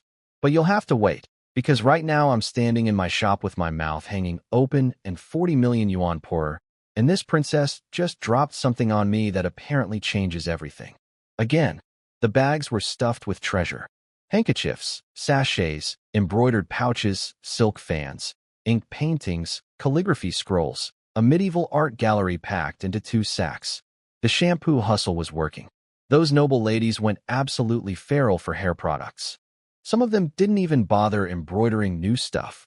They just raided their own homes and brought out family heirloom vases, antique inkstones, decorative baskets, anything they could trade for a bottle of conditioner. 1 bottle of shampoo, for yuan. 1 Song Dynasty silk fan. Probably enough to buy the shampoo factory. I am committing the greatest arbitrage in human history, and I will not apologize. The princess showed me videos from her tablet, my tablet that I gave her. Lingxiao City was transformed. People everywhere working, building, moving, blacksmiths hammering, masons rebuilding walls, seamstresses stitching uniforms. Even little kids were marching around with wooden swords doing patrol duty. The cutest militia in history. The soldiers were drilling in formation at the training grounds, Pang Chong barking orders, war cries echoing off the mountains. From the top of the peak, you could see endless misty mountain ranges stretching in every direction. The city looked like something from a painting. 2 weeks ago, these people were eating dirt and waiting to die. Now they had jobs, food, warm stoves, and purpose. I did that. Well, me, my credit card, and a magic wall. But the video also showed the bad stuff. Clothes falling apart. People barefoot in the snow. City walls crumbling like crackers. If the Mongols brought their catapults, those walls would collapse in minutes. Time to go shopping. Again. I hit the North River City clothing wholesale market like a hurricane. I need winter coats, cotton pants, sweaters, socks, cotton shoes. Every size, every style, doesn't matter. Everything you have. The vendors surrounded me like piranhas. This was off-season inventory. Winter clothes piled up in warehouses gathering dust that nobody wanted to buy. And here comes Su Qing waving cash. All of it. Just loaded on push carts and delivered to my address. I didn't just save a medieval city. I saved an entire wholesale market from bankruptcy. These vendors were practically weeping with joy. I also single-handedly kept the pushcart factory in business. At this point, they should name a product line after me. Everything got loaded, delivered, and pushed through the wall. Took until 2 in the afternoon. Thousands upon thousands of garments. On the other side, the princess installed a loudspeaker at Qingning Supermarket. A modern PA system in 1287. The announcement boomed across the entire city. Attention citizens. The gods have sent winter clothing. Report to Qingning Supermarket immediately. The people thought it was telepathy. I asked that the voice of the heavens? No, it's a $20 megaphone from a hardware store. But sure, heavenly voice. Let's go with that. Lines stretched for blocks. People touched the cotton jackets and couldn't believe what they were feeling. This is softer than silk. These pants are so thick. One person started crying because they'd never owned shoes before. Shoes. In their entire life. Never had shoes. Women tried on colorful coats. Red like fire, pink like sunset, white like snow. For the first time in years, the city had color. People looked like people again, not walking skeletons wrapped in rags. The wealthy families got together and decided to renovate the old temple on the mountain, rename it the Divine Temple, smash the old useless god statue that never helped anyone, and build a golden idol of me. Daily incense offerings. To me. Somewhere in 1287, people are building a shrine in my honor. I sell rice and shampoo, and somehow I'm getting a golden statue. My parents would be so confused and so proud. But the princess wasn't celebrating. She had that look again. The one where she stares into the distance, calculating how many days until 300,000 Mongols come pouring in. Evening came. I rang the bell. She came through the wall and found my entire shop and courtyard packed floor to ceiling with wooden crates. Hundreds of them. What's all this? I patted a crate and grinned. A gift for the Longning army. Open it. She pried open the first box and pulled out what looked like a regular jacket. Thick, padded, kind of heavy. She had no idea what she was holding. I put one on. Stab me. What? Just do it. Pretend I peeked at you in the bath. You, Xing. Sword out, thrust straight at my ribs. The blade hit. It stopped. Didn't go through. Didn't even scratch me. Just poked the fabric and gave up. Her face went white. She stabbed again. Same result. The sword tip couldn't penetrate. She stared at the jacket like it had just performed witchcraft. This is called a bulletproof vest, I said. Swords can't cut it. Arrows can't pierce it. Your entire army wears these under their clothes. Then I opened the second crate. Inside, a full suit of armor. Modern high-carbon steel, dark green, sleek, intimidating. It looked like something a movie villain would wear, except it was real and it could stop a medieval blade cold. Bulletproof vest inside. Steel armor outside. Helmet on top. Your soldiers become basically invincible. The Mongols can swing at them all day and nothing happens. She stood there staring at the armor. Then she touched it, ran her fingers along the steel, and her eyes filled with tears. Why? Her voice cracked. Why are you so good to me? I didn't have a great answer for that. I mean, what do you say? Because I Googled your city and found out everyone dies in a month, and I can't let that happen. Because you headbutt a wall for 4 hours just to buy rice for starving people. Because you gave me your last pair of gold earrings to feed your army? All of that was true. But standing there watching a warrior princess cry while holding a piece of armor that might save her soldiers' lives, I realized the real answer was simpler. I just could not help. Also, she's terrifying, And if I stopped supplying goods, she'd probably find a way through the wall and turn my skull into a chamber pot. But mostly the first thing. She asked me why I'm so good to her. I panicked and said, "Don't flatter yourself. I just don't want the city to fall because then I lose my customers." Smooth, Su-Ching. Real smooth. She snorted. Good. Keep thinking that way. And then she turned away with an expression I couldn't quite read. Somewhere between, "I want to hug you," and "I want to stab you." Her default setting, basically. We got to work. 3,000 bulletproof vests, 800 armor, sets with helmets and combat boots, over 1,000 swords, folding crossbows, repeating crossbows, siege crossbows, divine arm bows. We pushed it all through the wall together. Then hundreds of tons of steel, rebar, cement, and 20 truckloads of bricks. Push after push after push. My arms were going to fall off. Her arms were going to fall off. But between the two of us, we got everything through. On her side, the generals gathered around like kids on Christmas morning. Yesterday, the princess gave every soldier a bar of soap and every officer shampoo and body wash. Their families went home and scrubbed themselves silly, came back the next day with soft, glowing skin, smelling like a garden. The bar for gift expectations was already high. Today? Today was the ultimate unboxing. Open them, the princess commanded. Peng Chong and Zhang Tingji cracked open crate after crate. Bulletproof vests, gleaming dark armor, Tang Dynasty swords, divine arm bows. The soldiers' eyes went wide. Their breathing got heavy. These men hadn't had proper weapons in years, and suddenly they were staring at an arsenal from the future. The princess grabbed a Tang Dao and called Peng Chong forward. "Draw your sword. Strike at me." He swung his standard-issue Song Dynasty handblade. She met it with the Tang Dao. Crack. His blade snapped clean in half. The Tang Dao didn't have a scratch on it. Not a chip. Not a nick. Nothing.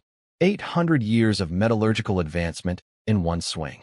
Every jaw in the training ground hit the dirt. Then she strapped a bulletproof vest onto a wooden dummy and told Zhang Tingji, their best archer, could hit a fly at 100 paces to shoot it. Thwack. Arrow hit dead center in the chest. Bounced off. Fell on the ground.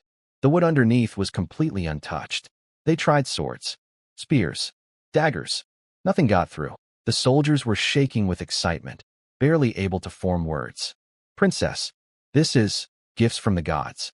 They're yours. Praise the divine. Thank the princess." 800 soldiers suited up. Bulletproof vest underneath, dark steel armor on top, combat helmet, tactical boots, Tang Dao in hand. They formed ranks in the sunset, and I wish I could have seen it. A medieval army outfitted with modern steel, standing in perfect formation, looking like death incarnate. Not soldiers, predators. Meanwhile, Peng Chong hauled the construction materials to the walls.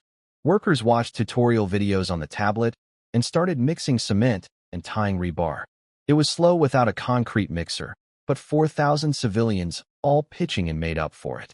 The walls of Lingxiao City were getting rebuilt with reinforced concrete. Good luck to any catapult trying to crack that. On the city walls, the new siege crossbows, 8-ox crossbows, modernized with better mechanics, were mounted and loaded. 3 soldiers per crossbow, steel-tipped bolts, effective range over a mile. Mongol cavalry charging uphill into that. They'd be pincushions before they got close. Then a rider came galloping in. "Princess, the water pipeline is complete. It's connected to the inner river." Everything stopped. This was the big one. The pipe from my well, through the wall, underground through the entire city, all the way to the dried-up riverbed. If this worked, Lingxiao City would have unlimited water. Not just drinking water. Not just cooking water. A river. The princess rode to the riverbed. Thousands of people were already gathered, staring at the pipe lying across the cracked, dry earth, surrounded by boulders. All they needed was for me to turn on the pump. The princess wheeled her horse around and galloped back to the wall. She burst through the brick at full speed, ready to tell me to flip the switch for the most important moment in Lingxiao City's history. And she found me in bed, with a half-naked woman climbing on top of me. Let me explain. Actually, no, I can't explain, because I don't even fully understand what happened myself.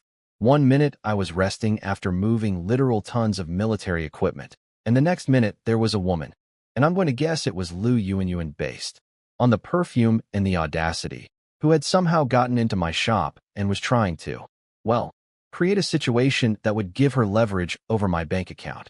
And that was the exact moment the warrior princess of the Southern Song dynasty, the woman who has threatened to turn my eyeballs into fish eggs, who keeps a sword within arm's reach at all times, who has never let a man touch her in her entire life except me drying her hair.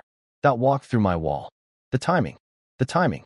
I'm lying there, red-faced, with some woman peeling my clothes off, and through the brick wall steps the most dangerous female human being in any century, who just spent the whole day getting emotional about how I'm the only person who treats her like a friend. I am a dead man. I am so dead. The Mongol army doesn't scare me. 300,000 cavalry doesn't scare me. But the look that's about to appear on Zhao Xiaoning's face, that scares me. Okay, I need to explain what happened. And I need you to understand that none of this was my idea.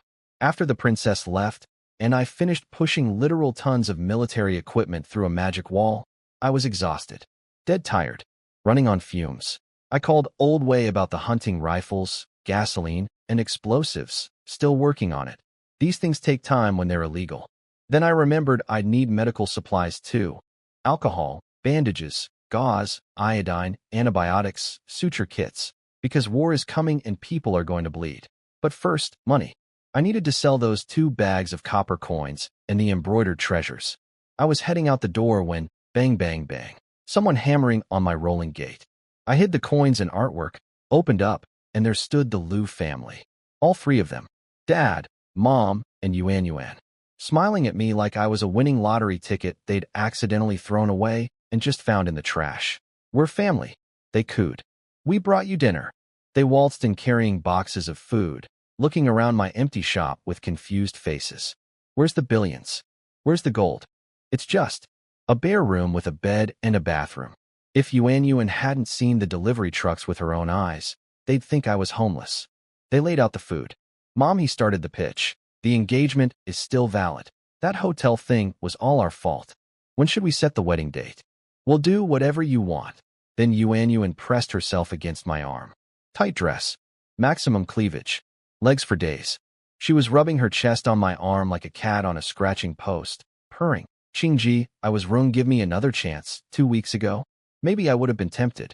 Today, I felt nothing but disgust.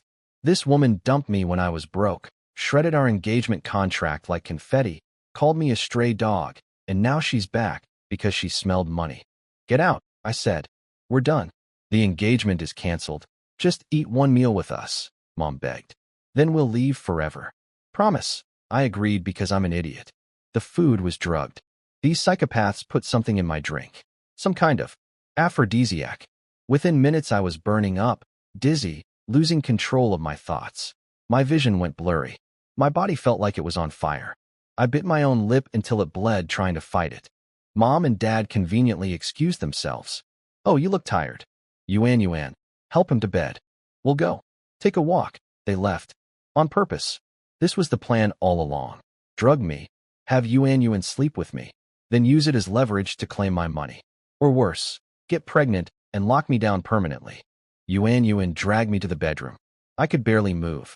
She climbed on top of me and started unbuttoning things, moving slow on purpose, enjoying my helplessness. From today, you're my man, she whispered. I was struggling, cursing. You're despicable. Scream all you want. Nobody's coming to save you. Call me Grandma, she laughed, treating me like a toy. I spat in her face. She slapped me. Hard. You ungrateful dog. Then a hand appeared from nowhere and grabbed her wrist. Slender fingers, pale as jade, gripping with the force of a hydraulic press. Yuan Yuan's wrist was being crushed like a soda can.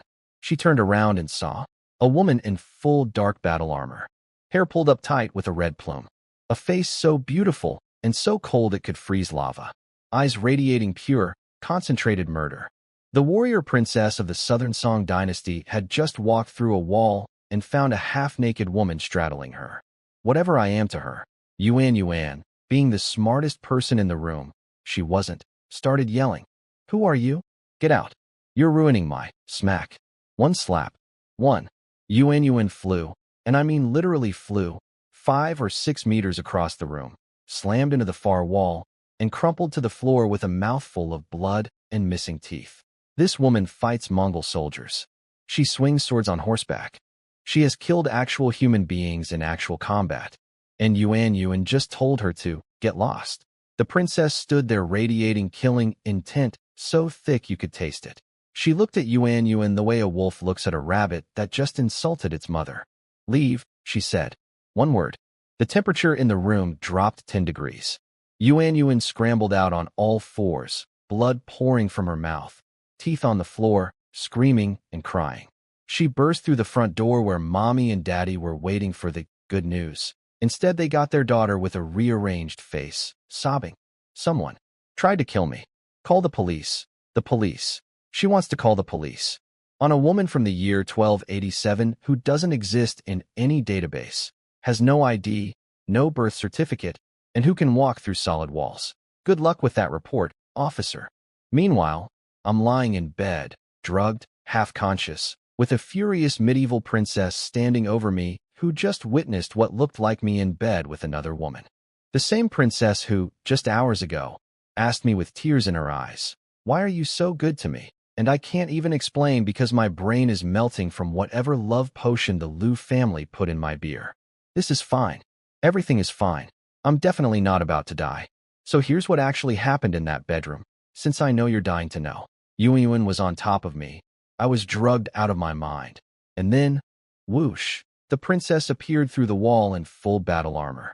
She took one look at the situation, grabbed Yuan Yuan's wrist hard enough to crack walnuts, and backhanded her across the room like a volleyball. Then, and this is the part that saved my life in more ways than one, she recognized immediately that I'd been drugged. This woman has been in military camps her entire adult life. She's seen every dirty trick in the book. She pulled out some kind of antidote pill from who knows where. Apparently medieval princesses carry pocket antidotes. Shoved it in my mouth, then sprinted to the electrical panel, flipped the water pump switch for the Lingshao City River connection, and vanished back through the wall. All of this in about 90 seconds. She saved me from a predator, cured my poisoning, and remembered to turn on the city's water supply on her way out. Multitasking queen. Why did she leave so fast? Because she heard the Liu family screaming about calling the police, and an armored woman from 1287 doesn't exactly have a government ID to show the cops. The police showed up. 2 officers walked into my shop with the Liu family behind them, ready for justice. I was lying in bed scrolling my phone like nothing happened. The antidote worked fast. Where's the woman who attacked me? Yuan Yuan screamed, blood still dripping from her mouth, teeth missing, face swollen like a balloon. What woman? I have no idea what you're talking about. They searched everywhere. The shop, the bedroom, the bathroom, the car wash next door, the courtyard. Nobody. Not a trace. The princess had walked through a solid wall into another dimension. Try putting that in a police report. Yuan Yuan tried explaining. She was wearing armor. She slapped me, and I flew across the room. The cops looked at each other. Armor? Slapped across a room? Flying? They looked at Yuan Yuan like she needed psychiatric help, not law enforcement. Case dismissed. Everyone go home. The Liu family left furious. They couldn't figure out how I had money, couldn't find the mystery woman, couldn't prove anything. But they weren't done scheming. Their new plan? Go tell my grandma, the one who stole my parents' entire estate, that I secretly have hundreds of millions. Get her to come after me. Split the proceeds. The human garbage that is the Liu family, ladies and gentlemen. They drugged me, tried to assault me, failed, got punched in the face by a time-traveling princess, called the cops, got laughed at by the cops, and their response is to recruit my estranged grandmother for round 2. Truly, when a person reaches maximum shamelessness, they become invincible. I tried ringing the bell to talk to the princess, but she didn't respond. Probably busy. Or maybe she's mad about the Yuan Yuan thing. Or maybe she's just doing her job running an entire city. I'll deal with it later. First, money. I called Museum Lin, Collector Han, and Auction Boss Du. Tomorrow, 10 a.m., Fong's Antique Shop. Bring cash. Lots of it. They practically tripped over themselves saying yes. Second, medical supplies. I went to the pharmacy and went absolutely nuclear. Rubbing alcohol, 100 cases. Iodine solution, 100 cases. Gauze and bandages, 10,000 rolls. Yunnan Baiyao hemostatic powder, 100 cases. Antibiotic ointment, 100 cases. Tweezers, clamps, scalpels, scissors, needles, syringes, suture thread, for drips, saline solution, anti-inflammatory pills, infection fighters, herbal medicines. If it could stop bleeding, fight infection, or keep a wounded soldier alive, I bought all of it. I also bought traditional Chinese herbs, turmeric, andrographis, gold thread, red peony, peach kernel, bags and bags of dried medicine. Anything I couldn't think of, I Googled or asked the pharmacist. Prepaid 1 million yuan with the rest on delivery. By midnight, everything arrived on push carts. I rang the bell until the princess finally showed up, probably annoyed. What is all this? Medicine. For your army. Her face changed instantly. Medicine was the one thing they needed most desperately. Soldiers had been dying from minor wounds, small cuts that got infected, scrapes that turned into gangrene, fevers that went untreated. Men who survived sword fights only to die from a dirty bandage. She picked through the supplies like a kid in a candy store. What's this 3-7 pill? Is red flower oil for cooking? This white gauze is incredible. I walked her through everything. Oral medicines, topical creams, wound dressings, injection procedures, all recorded on the tablet with diagrams and animations. I even downloaded the complete texts of every major Chinese medical classic, The Yellow Emperor's Internal Canon, Urda of Materia Medica, Treatise on Cold Damage, and the Barefoot Doctor's Handbook, basically a medical school education in PDF form. Dr. Song and the military medics received the supplies and wept. Real tears.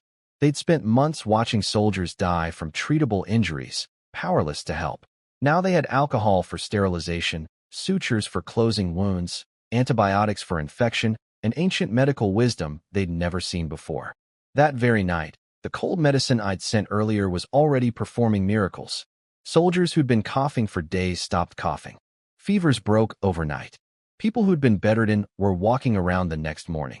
Dr. Song declared the divine medicine 100% trustworthy. Everything was moving in the right direction. Food, check. Water, check. Weapons, check. Armor, check. Medicine, check. Winter clothes, check. Then the princess suddenly gasped. The river. I forgot. The water's been running this whole time. She bolted back through the wall. See, when she'd popped in earlier to save me from Yuan Yuan, she'd flipped the water pump switch on her way out. That was hours ago. The pump had been running nonstop, pushing well water through the pipe into Lingxiao City's dry riverbed. I don't know what she found when she got there, but if I had to guess, a river flowing for the first time in years. Clean water filling a cracked, dead channel, spilling over the edges, soaking into parched earth. People standing on the banks in the moonlight, watching water flow where there had been nothing but dust. All from an old well in a car wash I bought for 2 million yuan. Best investment I ever made. For in the morning, I rang the bell until the princess dragged herself through the wall looking half asleep and fully annoyed. For you, I said, dripping sweat from hauling barrels and crates all night. I am giving everything. She looked around. Big metal barrels everywhere. A few wooden crates. This wasn't the usual rice and vegetables delivery. I cracked open a crate and pulled out a triple-barrel hunting rifle. Loaded 3 shells. Click, click, click. This, I said with the biggest grin of my life, is a gun. It shoots metal pellets at insane speed. Can drop a bear at close range. A human? Don't even ask. Only problem, 400-meter range. But inside a narrow mountain tunnel? Devastating. I showed her how to load, aim, and fire. All on video, of course, because I've never actually fired one either. We're both learning from YouTube. Cutting-edge military training. She grabbed the gun and pointed it at my wall, finger on the trigger. No. I tackled her arm. This is illegal in my country. You fire that in here, and I go to prison. Save it for the Mongols. Fine, fine. Only 30 rifles and 20,000 rounds. Old Way couldn't get more. But 30 guns in the hands of elite archers who can already shoot a fly off a horse at full gallop? That's 30 medieval snipers with modern firepower. I'll take those odds.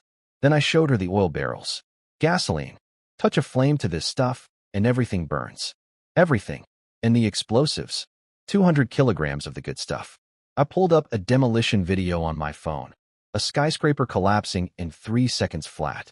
Her eyes went saucer-wide. She nodded slowly. We have something similar. Thunder bombs. Iron shells packed with black powder. Very powerful. I almost laughed. Black powder versus modern explosives is like comparing a firecracker to a nuclear bomb. But her idea was brilliant. Use the old thunder bomb design. Replace the gunpowder with modern explosives. Launch them from catapults or throw them off walls. Basically, medieval hand grenades with 21st century filling. Her brain works fast. This woman should be running a defense department. Then I brought out the fun toys. Binoculars. 1,000-mile eyes, I told her. See enemies from miles away. Listening devices. Wind following ears. Hear whispers from across a battlefield. Walkie-talkies. Instant voice communication between commanders. No wires, no network, no satellites needed. Just press the button and talk. She held the walkie-talkie like it was a holy relic. I tuned all of them to the same channel. From the speaker came Pang Chong's voice, live from the riverbank. Everyone line up for water. Nobody gets in the river. Violators will be executed. The princess's jaw dropped. She could hear her general from across the entire city through a little box in her hand. We pushed everything through the wall. Every commander got a walkie-talkie. Zhang Tingji, the god-tier archer, got all 30 hunting rifles for his elite sniper squad. The explosives went to the weapons workshop in the back mountains with very strict instructions. Keep it dry, keep it cool, keep it away from fire, or you and everyone within 100 meters becomes a memory. The gasoline went straight to the secret tunnel. Liu Haida, the newly promoted captain, freshly bandaged, still looking like he lost a fight with a wood chipper, poured barrel after barrel into the dark passage. Monitoring devices got planted at the entrance and deep inside. Now if a single Mongol soldier steps foot in that tunnel, the listening device picks it up, the walkie-talkie alerts the princess, and one spark turns the whole passage into an underground crematorium. Liu Haida got the full upgrade package: bulletproof vest, armor, helmet, combat boots, Tang Dao. He grinned and said, "Actually, I prefer a big axe or a curved chopper." The princess nodded. "I'll tell the gods. That's me. I'm the gods. I need to order a battle axe for a reformed criminal." Added to the list. Oh, and the river. The water pump had been running all night. When the princess rode out to check, the riverbed that had been cracked dry earth for years now had a flowing stream 20 centimeters deep. Crystal clear water washing over parched soil. People were standing along the banks with buckets and bowls, scooping water freely. These people had been killing each other over puddles a week ago. Now they had a river. The princess stood on the city wall and raised the binoculars to her eyes, her first time using them. She scanned the horizon. Mountains, mist, clouds. Then she went rigid. Dust clouds. Massive ones. Stretching across the entire valley. And beneath them, an army. Horses by the tens of thousands. Iron cavalry in formation. Banners snapping in the wind. The earth itself trembling under the weight of 300,000 soldiers marching toward her walls. "They're here," she whispered. The Mongols had arrived. 300,000 of the most feared warriors on the planet, led by Prince Tohuan, with the traitor architect Zhu Sison somewhere among them carrying the blueprints to Lingshao City's back door. And standing between them and total annihilation, 3,000 soldiers. In modern armor with ancient swords, 30 hunting rifles, 200 kilos of explosives, a tunnel full of gasoline, a river that didn't exist last week, and a princess who gets her weapons from a convenience store owner through a hole in space-time. Oh, and me, on the other side of a brick wall, with a phone full of construction tutorials, a depleted bank account, and an antique dealer meeting at 10. The storm has arrived. Let's see what we've got. While I was on my side preparing for the antique dealer meeting and trying not to think about the fact that 300,000 Mongols just showed up, the princess was having a very eventful morning. She grabbed the binoculars, her first real look at the approaching doom, and saw everything. Infantry up front with heavy shields and broadswords, armor glinting in the dawn light. Behind them, cavalry. Thousands of horses, thundering across the valley like a living earthquake. And behind them, catapult wagons. Giant stone-throwing siege engines being dragged through the dust, wheels cutting deep grooves in the earth. She hit the walkie-talkie, Mongol army approaching. All commanders to the wall. Now, every general came galloping in. They lined up on the wall with binoculars pressed to their faces, scanning the enemy. And here's the wild part. Nobody was scared. These guys were excited. Pang Chong was cracking his knuckles and grinning. Just say the word, princess. We'll slaughter every last one of them. 9 years of being starved, frozen, and besieged. Now they had modern armor, unbreakable swords, siege crossbows, hunting rifles, explosives, and a river full of clean water. These soldiers weren't defenders anymore. They were caged wolves who just grew titanium teeth. The princess kept her cool. Don't rush. Watch and wait. Every day we don't fight is another day to get stronger. Smart. I was still ordering weapons and construction materials. Tom was on our side, barely. 20,000 Mongol soldiers set up camp at the base of the mountain. Black banners covering the valley floor like a dark ocean. Then, a small group broke away and started walking up the mountain path. No army. Just a few men, strolling casually, like they owned the place. Leading them was a tall, skinny middle-aged man. The princess recognized him instantly through the binoculars. Zhu Sison, the traitor, the original architect of Lingxiao City who built the secret tunnel and then defected to the Mongols. The guy whose existence was basically the single biggest threat to everyone's survival. He walked right into the city with a few Mongol bodyguards, chin high, chest out, looking down at everyone like they were already dead. Pang Chong surrounded them immediately, blade drawn. You have the nerve to show your face here? I should kill you where you stand. Zhu Sison didn't flinch. I'm here to see Princess Chongning. Go fetch her. Fetch? I'll fetch your head off your shoulders. Tell Zhao Xiaoning to come here. Now. The bodyguards drew their curved swords. Pang Chong's soldiers drew theirs.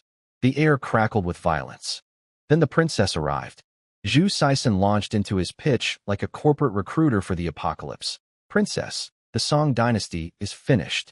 You have 3,000 soldiers against the Mongol Empire. Commander Wumir has 20,000 troops ready to storm this mountain. Surrender now, and maybe, they'll let you live. Keep resisting, and everyone dies. Every soldier, every civilian, every chicken and dog. He and his bodyguards stood there looking smug, absolutely certain they were talking to desperate, starving people with rusty weapons and empty stomachs. The princess smiled, cold as ice. And if we don't surrender, then the Mongol army will pour through this city and leave nothing alive. I see. Thank you for clarifying. She stepped back. Kill the bodyguards. Keep Zhu Sison alive. Go time. Pang Chong launched forward, Tang Dao swinging at the nearest bodyguard. The Mongol sneered and blocked with his curved sword. Crack. The curved sword shattered. The Tang Dao kept going straight through the man's armor like it was made of paper. Blood exploded everywhere. The other bodyguards didn't even get a chance to process what happened. Long Ning soldiers swarmed them from every angle, modern steel blades flashing. It was over in seconds. Every single Mongol bodyguard, elite warriors, the best the empire had, chopped down like firewood. They never stood a chance. Their weapons broke against our armor. Our weapons cut through theirs like hot knives through butter. 800 years of metallurgical advantage condensed into 3 seconds of absolute carnage. Zhu Sison stood in a puddle of his own bodyguard's blood, face white as paper, mouth opening and closing like a dying fish. The princess's voice was arctic. You were a Song dynasty official. You swore to protect this nation. Instead, you joined the enemy and helped them murder your own people. You deserve 10,000 deaths. Why you can't touch me? I'm an envoy of the great Mongol Empire. If you hurt me, Wumir and Prince Tawan will. We've been ready to die for this city since day one. Your threats mean nothing. She turned to her soldiers. Cut off his fingers. All 10. Then cut out his tongue. What? Pang Chong and the boys didn't hesitate for even half a second. They grabbed the screaming traitor and went to work. Chop. 1 finger. Chop. 2 fingers. Chop, chop, chop, chop, chop. Then out came the tongue. They threw the mutilated traitor on the ground like garbage. You have 15 minutes to get off this mountain. After that, we start using arrows. Zhang Tingji drew his bow. Full draw. Arrow aimed right between Zhu Sison's eyes. The man who built Lingxiao City. The man who knew every secret passage, every weak point, every vulnerability. Went tumbling down that mountain path screaming without a tongue, bleeding from 10 stumps, falling over rocks, leaving a trail of red all the way down to the Mongol camp. The princess watched him go without a flicker of emotion. Then she turned to her army. They won't forgive this. They're coming. Get ready. Every soldier took position on the walls. Swords drawn. Crossbows loaded. Rifles chambered. Gasoline barrels standing by. The first real battle was about to begin. And me? I was about to walk into an antique shop with 2 bags of embroidered silk pouches, completely unaware that on the other side of my wall, the woman who saved me from a drugged-up ex-girlfriend last night just cut a man's fingers off and sent him rolling down a mountain like a bloody snowball. My business partner is hardcore. I wasn't there for the battle. I was on my side of the wall, probably sorting copper coins or arguing with antique dealers. But I got the full play-by-play afterwards, and let me tell you, it was a massacre, in the best possible way. The Mongol commander Wumir had bragged to Prince Tohuan that he'd take Lingxiao City in 3 days. 3 days. For a fortress that had held out for 9 years. Kaki doesn't even begin to describe it.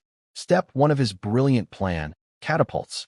They rolled up these massive stone-throwing siege engines and started hammering the city walls. Boom, boom, boom. Rocks the size of refrigerators smashing into the walls. Dust everywhere. Dramatic. Terrifying. One problem. The walls were made of reinforced concrete now. Every boulder bounced off like a tennis ball hitting a tank. Not a crack. Not a chip. The Song Dynasty mud walls were gone, replaced with steel rebar-reinforced cement that I'd sent through a magic wall from a hardware store. The soldiers on top were laughing and cheering with every impact. Hit US again. This is fun. Then the princess gave the order. Our turn.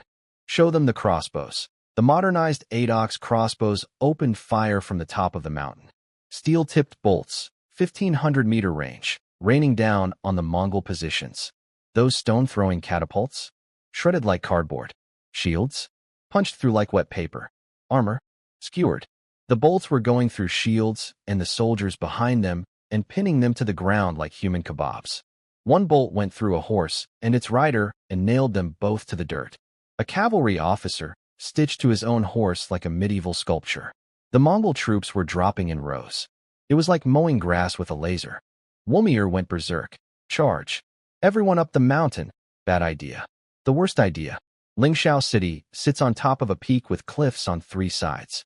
The only way up is a narrow, winding path barely wide enough for 2 people. The Mongol cavalry, their greatest weapon, was completely useless. They had to dismount and climb single file like tourists on a hiking trail. The princess waited. Let them climb. Let them get close enough to feel hopeful. Then, fire. Divine arm bows and repeating crossbows unleashed a hurricane of arrows. Thousands of steel-tipped shafts screaming down the mountainside. Soldiers with shields got perforated. Soldiers without shields got turned into pincushions. Bodies tumbled off the path into the valley below like dominoes. The Mongols couldn't advance, couldn't retreat fast enough, couldn't hide. The arrows just kept coming, because I'd sent 100,000 of them through the wall. For 9 years, the Longming army had been rationing their last few broken arrows. Now they had an infinite supply of precision-engineered steel-tipped ammunition, and they were spending it like Black Friday shoppers. Nearly 1,000 Mongol soldiers dead or wounded. Wumir pulled back 5 miles, tail between his legs, the ground behind him littered with abandoned shields and broken equipment. But Wumir had one more card to play. The secret tunnel. He gathered 2,000 of his best soldiers, elite fighters, the cream of the Mongol army, and sent them into the forest with the tongueless, fingerless Zhu Sison leading the way. The plan. Sneak through the tunnel, burst out inside the city, attack from behind while the main force hits the front. Classic pincer movement. 2,000 warriors crept through the bushes, found the hidden entrance, and charged into the dark tunnel, holding torches high. There's a weird smell in here. Probably just dampness. Keep moving. That smell was gasoline. 200 barrels of gasoline, poured across the tunnel floor, soaking into every crack and crevice. And at every key point. Listening devices, feeding audio straight to a walkie-talkie in the princess's hand. She heard everything. Footsteps, breathing, whispered commands. She tracked them moving through the tunnel like watching dots on a GPS. She rode to the temple at the top of the mountain with Pang Chong and Lu Haida. They stood around the old well, the tunnel's exit, and listened. The sounds grew louder. Closer. 2,000 men climbing upward through a tube filled with fuel, holding open flames. They reached the bottom of the well shaft. Zhu Sison heard the princess's voice from above. We've been waiting for you. His blood ran cold. She knew. She'd known the whole time. He tried to sound tough. So what if you know? Come down here and fight. The princess smiled. This is where you die. She and Pang Chong and Lu Haida picked up their torches and dropped them into the well. The fire didn't just start. It erupted. A dragon of flame rocketed through the tunnel, fed by 200 barrels of gasoline coating every surface, turning the entire underground passage into a furnace. 2,000 elite Mongol soldiers trapped in a tube of fire with no way out. The screaming. Even through meters of rock and earth, they could hear it. 2,000 men. Gone. Including the traitor Zhu Sison, who built the tunnel that became his own crematorium. Poetic justice doesn't get more poetic than that. On the other side of the mountain, the walkie-talkie crackled with Zhang Tingji's voice, practically screaming with joy. Princess. The Mongols are retreating. They're retreating. Wumir, the guy who promised to take the city in 3 days, was pulling his entire army back. 20,000 troops minus 1,000 killed by crossbows minus 2,000 incinerated in a tunnel. He'd lost 15% of his force without putting a single soldier on top of the wall. First battle, Lingxiao City wins. Dominant victory. Not even close. Reinforced concrete walls that laugh at catapults. Modern steel crossbow bolts that skewer cavalry like barbecue. A gasoline-flooded tunnel that turned the enemy's secret weapon into a mass grave. And somewhere on the other side of a magic wall, the guy who made all of this possible was heading to an antique shop with a bag of embroidered pouches, hoping to make enough money to buy the next round of supplies. That guy is me. And I am very proud of my princess right now. While the princess was being worshipped as a demigod and the entire city was partying like it was New Year's Eve, I was sitting in an antique shop about to become obscenely wealthy. Again, I dropped 2 bags of copper coins on the floor, thud thud, and my collector crew went to work.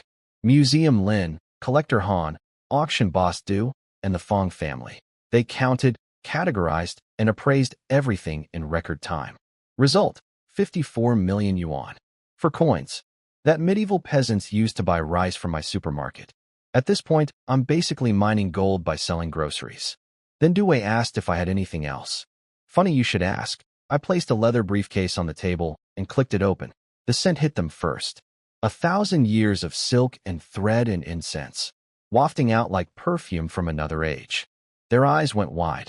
Embroidered sachets, handkerchiefs with Mandarin duck designs, silk fans, inkstones, and paintings, actual Song Dynasty paintings, hand-embroidered by what one expert identified as graduates of the Imperial Textile Academy, an elite group of only 300 artisans in the entire Song Empire. One piece was an embroidered copy of the famous Autumn Sunflower and Butterflies painting. Collector Han took one look and yelled, 10 million. Nobody compete with me. But then everyone went quiet. Because Grandpa Fong had found something at the bottom of the case and his hands were literally shaking. It was a calligraphy scroll. 300 characters. Flowing brushwork with tiny upward flicks at the end of each stroke, adding a sense of movement. Elegant. Powerful. Ancient. Grandpa Fong whispered, "This is Zhang Jiji's Flower Garland Sutra." The room stopped breathing. Zhang Jiji was one of the greatest calligraphers of the Song dynasty. The only known fragment of this particular work, a measly 203 characters, and signed, had sold at auction for 63 million yuan. And here was the complete version. Over 300 characters. Signed. Every person in that room started comparing it character by character against the known fragment on their phones. Stroke by stroke. Dot by dot. The more they looked, the more they vibrated with excitement. The small script has the precision of Mi Fu. The structure follows Ouyang Sun and Chu Suiliang. This is genuine. I would stake my entire reputation. I can die happy now. Old men were having spiritual experiences over calligraphy. I cleared my throat. So, are we buying or just crying? Due went first. 100 million yuan. Han. 120 million. Grandpa Fong, with tears in his eyes. 150 million. Please. I only want this one piece. You can have everything else. I'm begging. When a 90-year-old national treasure expert begs you, that's when you know you've got something special. Due and Han backed off out of respect for the old man. Fine. Fong gets the calligraphy. They'd split everything else. One embroidered pouch, 2 million. One silk fan, 5 million. The autumn sunflower painting, 10 million. Various sachets and inkstones, millions more. Grand total for the day, 380 million yuan. 380 million. Combined with the coins, 434 million yuan from one visit to the antique shop. I walked out of there so calm you'd think I'd just bought groceries. Which is ironic because the things I sold were literally traded for groceries. On the other side of my wall, noble ladies are swapping family heirlooms for bottles of shampoo worth 4 yuan each, and I'm reselling their embroidery for millions. The profit margins on this business are so insane that if I put it in a business school case study, they'd fail me for making it up. As I was leaving, young Fong Xiyuan chased after me with a proposition. There's a real estate company called Dashing Development looking for investors. They found a prime piece of riverside property worth 150 million, but they only have 30 million. I can put in 20 million. They need another 100 million. Dashing Development. My heart stopped. Dashing. As in Su Dashing. As in my father's name. As in the company my dad built from nothing. The company my grandmother and uncle stole from me after my parents died. The company that should be mine. And now they need 100 million that they don't have. How delicious. I'm in, I said instantly. 100 million. But here's the deal. You handle everything. My name stays completely hidden. Nobody finds out who the investor is. When the land deal goes through, I'll give you 10 million and you walk away. Fong looked confused. Why all the secrecy? I smiled. I'm just taking back what belongs to me. See, here's the beauty of it. My grandmother and uncle will think they're getting a generous, anonymous investor to fund their land deal. They'll sign contracts. They'll commit resources. They'll go all in on this project. And then they'll find out their silent partner, the one holding all the money and all the power, is the same orphan nephew they robbed blind and left with nothing but a crappy convenience store. The same convenience store that now has a portal to the 13th century, generates hundreds of millions in ancient art revenue, and supplies an entire medieval city with groceries. Karma doesn't just come around.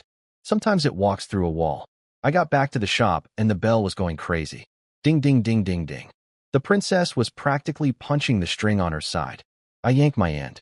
She burst through the wall with the biggest smile I'd ever seen on her face. This woman, who normally looks like she's about to sentence someone to death, was beaming, glowing, bouncing on her feet like a kid who just won a prize. We won, she shouted. Total victory. And then she told me everything. The catapults bouncing off concrete walls. The 8-ox crossbows shredding the Mongol army like confetti. The bodyguards getting chopped to pieces in front of the traitor. The gasoline tunnel barbecue. 0 casualties on our side. Thousands dead on theirs.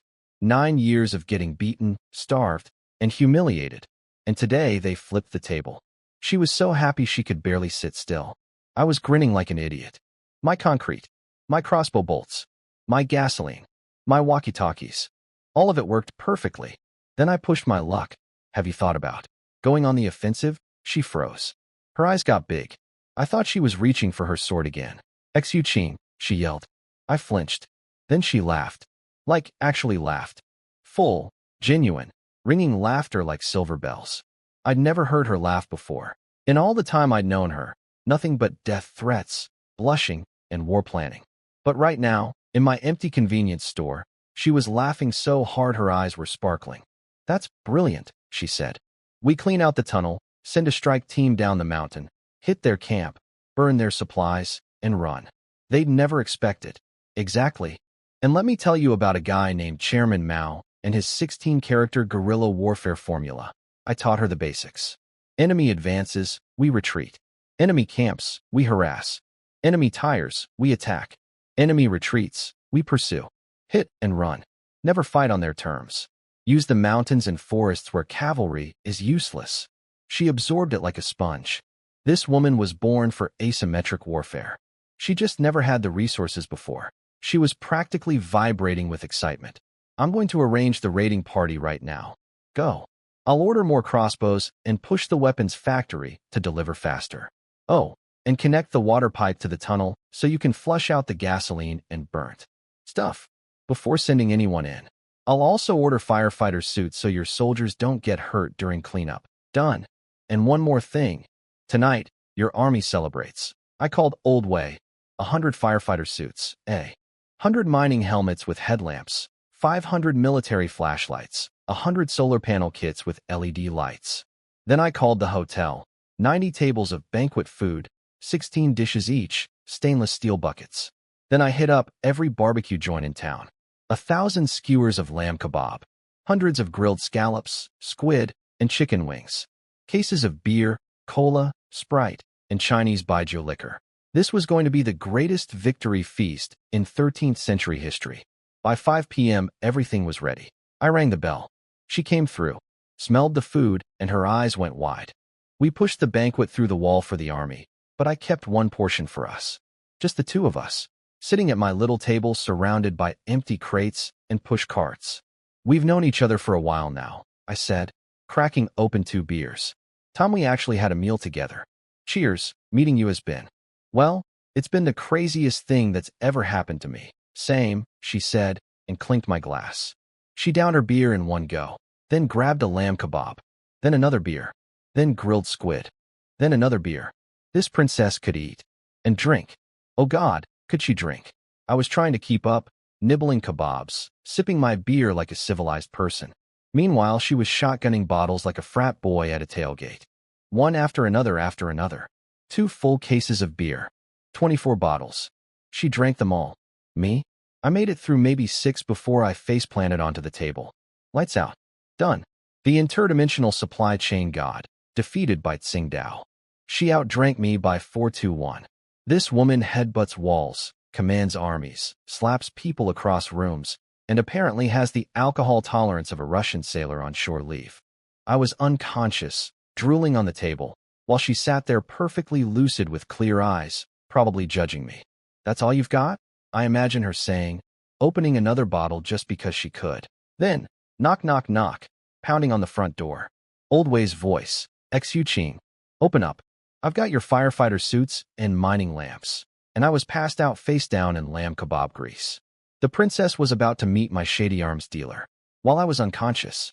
This cannot possibly go well. Oh, I almost forgot. Earlier that day, I also promised Fong Siyuan I'd get him a genuine Song Dynasty broadsword because he's a fan of Water Margin. I literally have a portal to the Song Dynasty. Getting him a real Song-era weapon is the easiest promise I've ever made. The man wants a collector's piece, and I have an actual medieval armory on the other side of my bathroom wall. Also, on her side, the party was legendary. Pang Chong and the generals received buckets of gourmet food and cases of alcohol with strict orders from the princess. Celebrate, but nobody gets drunk. Penalty for intoxication, execution. Only in Lingxiao City do you get threatened with death for enjoying a party too much. But they deserved it. Every last one of them. First victory in 9 years. First real meal in 9 years. First cold beer in. Well, beer didn't exist for them before, so first beer ever.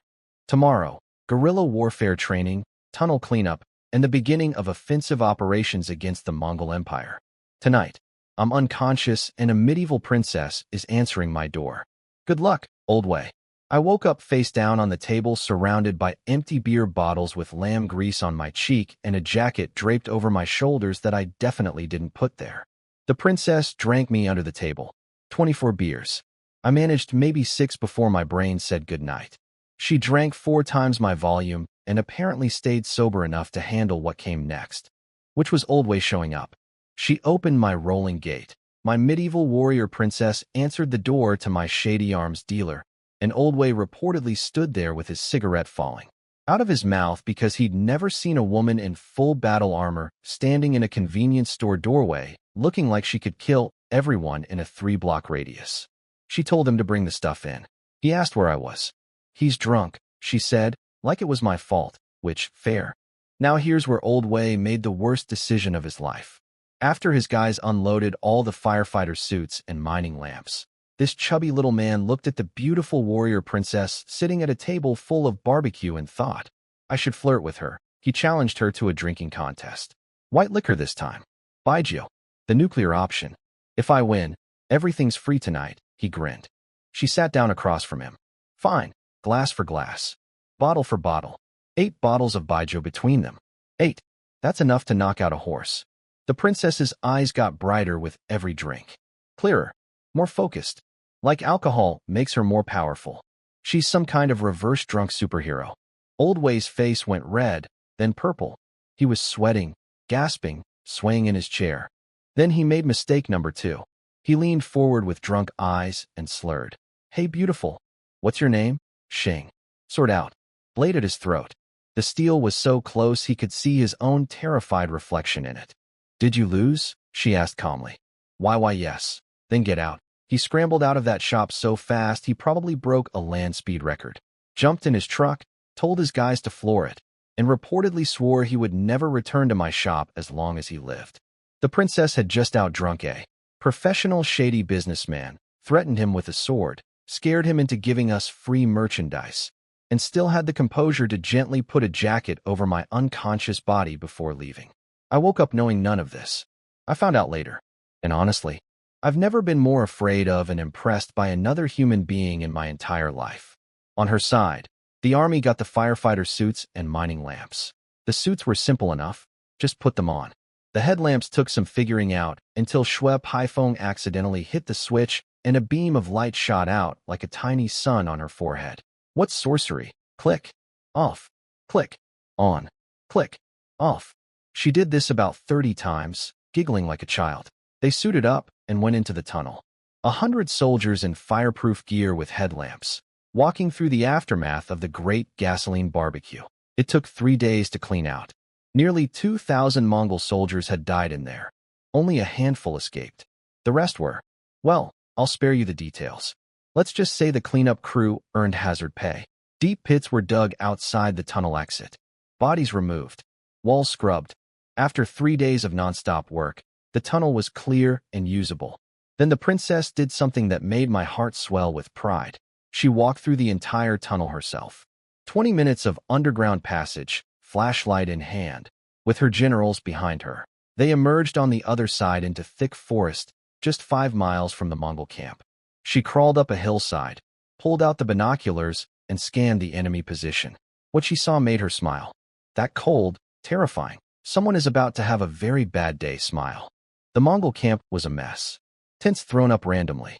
No organized perimeter. No patrol routes. No sentries. Soldiers lounging around doing nothing. Their horses penned up in makeshift corrals, coats shiny and well-fed. The only organized thing in the whole camp. These guys had spent 9 years bullying a starving city. They'd gotten lazy, sloppy, arrogant. They never imagined the defenders could come to them. The princess looked through those binoculars and I could practically hear her thinking the 16-character formula I'd taught her. Enemy camps? We harass. Enemy tires? We attack. She turned to her soldiers with fire in her eyes. We're not just raiding them, she whispered. We're going to hit them hard. Chairman Mao's guerrilla tactics, delivered by a convenience store owner, about to be executed by a Song dynasty princess against the Mongol Empire.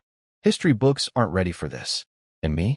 I was finally waking up from my beer coma, peeling a lamb skewer off my face, wondering why I smelled like barbecue sauce, and why there was a jacket on my shoulders that smelled faintly of flowers.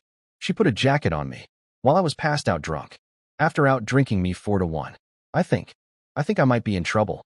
The emotional kind. The kind where your heart does something your brain didn't authorize.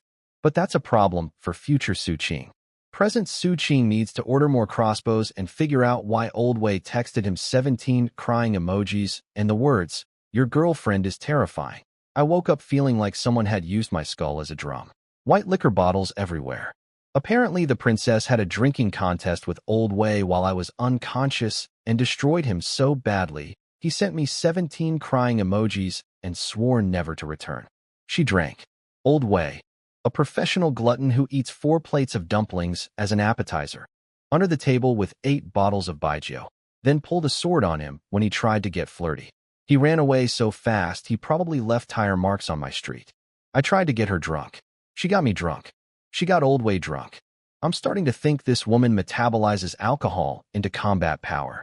When she came through the wall, I was counting the second shipment of weapons. More armor, helmets, Tang Dao swords, and 8 ox crossbows that the factory had been cranking out around the clock. She barely glanced at them. She had bigger news. She pulled out the Huawei phone I'd given her. No signal across dimensions, but the camera works fine, and showed me video of the Mongol camp she'd filmed herself.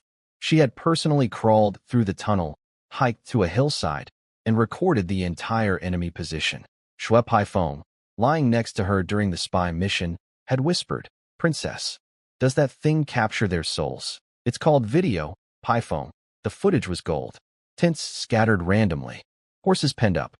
Soldiers lounging around. Supply wagons unguarded. Not a single sentry. These guys thought they were camping outside a starving city of dead people walking. They had no idea what was coming. 3 days, the princess said. We attack in 3 days. How many thunder bombs has the weapons workshop made? Only a few so far. That's enough. Make them the size of a human head. Light the fuse, throw from high ground. Simple, she nodded. She understood guerrilla warfare like she'd been born for it. Which, considering she's been defending a mountain fortress for 9 years, she basically was. Then I did something that surprised even me. I reached into a crate and pulled out a sword. Not just any sword. The shop's masterpiece. Forged from tungsten carbide alloy. The same stuff they used to cut through stainless steel and titanium. The blade was impossibly thin, almost translucent, so sharp you could see a faint red shimmer through the edge. The handle was wrapped in special metal with 2 jade stones set into the grip. I handed it to her. This is for you. She drew it. The light caught the blade, and the entire room seemed to get colder. Hit that Tang Dao with it, I said, holding one up. She crossed the blades. The Tang Dao, the same sword that snapped Mongol steel like a chopstick, was cut clean in half like a carrot. The mystery sword didn't have a mark on it. Her mouth fell open. What I asked this? Look at the blade. Engraved in ancient seal script. 2 characters. Qing Ning. The Qing Ning sword. Named after us. Quick math. Tang Dao beats Song Dynasty broadswords. Qing Ning sword beats Tang Dao. Therefore, the Qing Ning sword is basically the Excalibur of 1287. It will cut through any shield, any armor, any weapon in the entire Mongol Empire like they're made of wet cardboard. I just gave the most dangerous woman in the 13th century the most dangerous weapon in the 13th century. Named after both of us. She looked at the blade, then at me, then at the blade again. Then she smiled. Not the scary battle smile, but the real one, the rare one, the one that makes her look like a completely different person. Su Qing. It's perfect. You're perfect. I mean, it's perfect. The sword. The sword is perfect. Go win. Smooth. Real smooth. She took the sword, and we pushed the remaining weapons through the wall. Every single Long Ning soldier was now fully equipped. Modern armor, combat boots, Tang Dao, crossbow. A complete fighting force. Then I went into full logistics mode. Called Huang Wei. 10,000 self-heating rice meals, 10,000 self-heating hot pots, sausages, beef jerky, mineral water. Also, 10,000 cases of compressed biscuits. Portable, shelf-stable, high-calorie. If soldiers needed to hide in the mountains for days, they wouldn't starve. Then I ran around town to every dumpling shop I could find and ordered 1,000 steamed buns from each one. They packed them into boxes of 6, steaming hot, and delivered them to my shop. I pushed them all through the wall with a note. These are for the workers building the city walls. The army gets a pig roast tonight with unlimited rice. On the other side, Pyphone grabbed a bun before anyone could stop her. Took a massive bite. Eyes rolled back. These are incredible. Song Yinying scolded her. Those are for the workers. I'm working on eating. Thousands of hot buns went out to every corner of the city. Kids patrolling the streets got 4 buns and a water bottle each. Construction workers building the reinforced concrete walls got 4 buns and water. Everyone ate. Everyone worked harder. The city walls were going up at visible speed now. Cement mixing, rebar tying, brick stacking. For thousands civilians working side by side, fed and warm and motivated. Every hour, the walls got taller and stronger. The princess stood on the ramparts and surveyed her city. Smoke rising from cooking fires. The sound of hammers and shovels. Soldiers drilling in formation. Children laughing. A river flowing where there was once only dust. 3 days until the raid. And I was pacing my shop floor like an expectant father, nervous and proud and terrified all at once. This was MY Army now. I built it. I fed it. I armed it. I gave it concrete walls and steel swords and a plumbing system. And I just gave its commander a sword with our names on it. If she doesn't come back from this raid, I don't know what I'll do. I genuinely don't know. So she better come back. Because I still have 3,000 more armor sets on order, and Old Way owes me free merchandise from that drinking bed. And there's a real estate deal cooking that's going to destroy my grandmother's entire empire. And honestly, Running an interdimensional supply chain is lonely work, and I've gotten used to having a princess walk through my wall at midnight to tell me about her day. She better come back. 3 days, she said. It took 10. But what they built in those 10 days was absolutely insane. First, the supplies. I pushed through everything I had. 10,000 self-heating rice meals. 10,000 self-heating hot pots. 2,000 pounds of sausage. 2,000 pounds of beef jerky. 10,000 cases of water. 10,000 cases of compressed biscuits. Over £1,000,000 in portable combat rations alone. Plus the regular daily shipments of rice, flour, oil, vegetables, and pork. I was feeding an army and a construction workforce and an entire civilian population. My pushcart game was elite at this point. While the soldiers trained and the archers practiced with the hunting rifles, every available human in Lingxiao City was working on the tunnel exit. They installed solar-powered LED lights the entire length of the passage. The underground tunnel was now lit up like a shopping mall. Then they formed a human chain from the well entrance all the way to the exit. One person every meter, passing cement, rebar, and bricks hand to hand like the world's longest bucket brigade. But here's where I had my most brilliant moment yet. The tunnel exit needed gates. Big ones.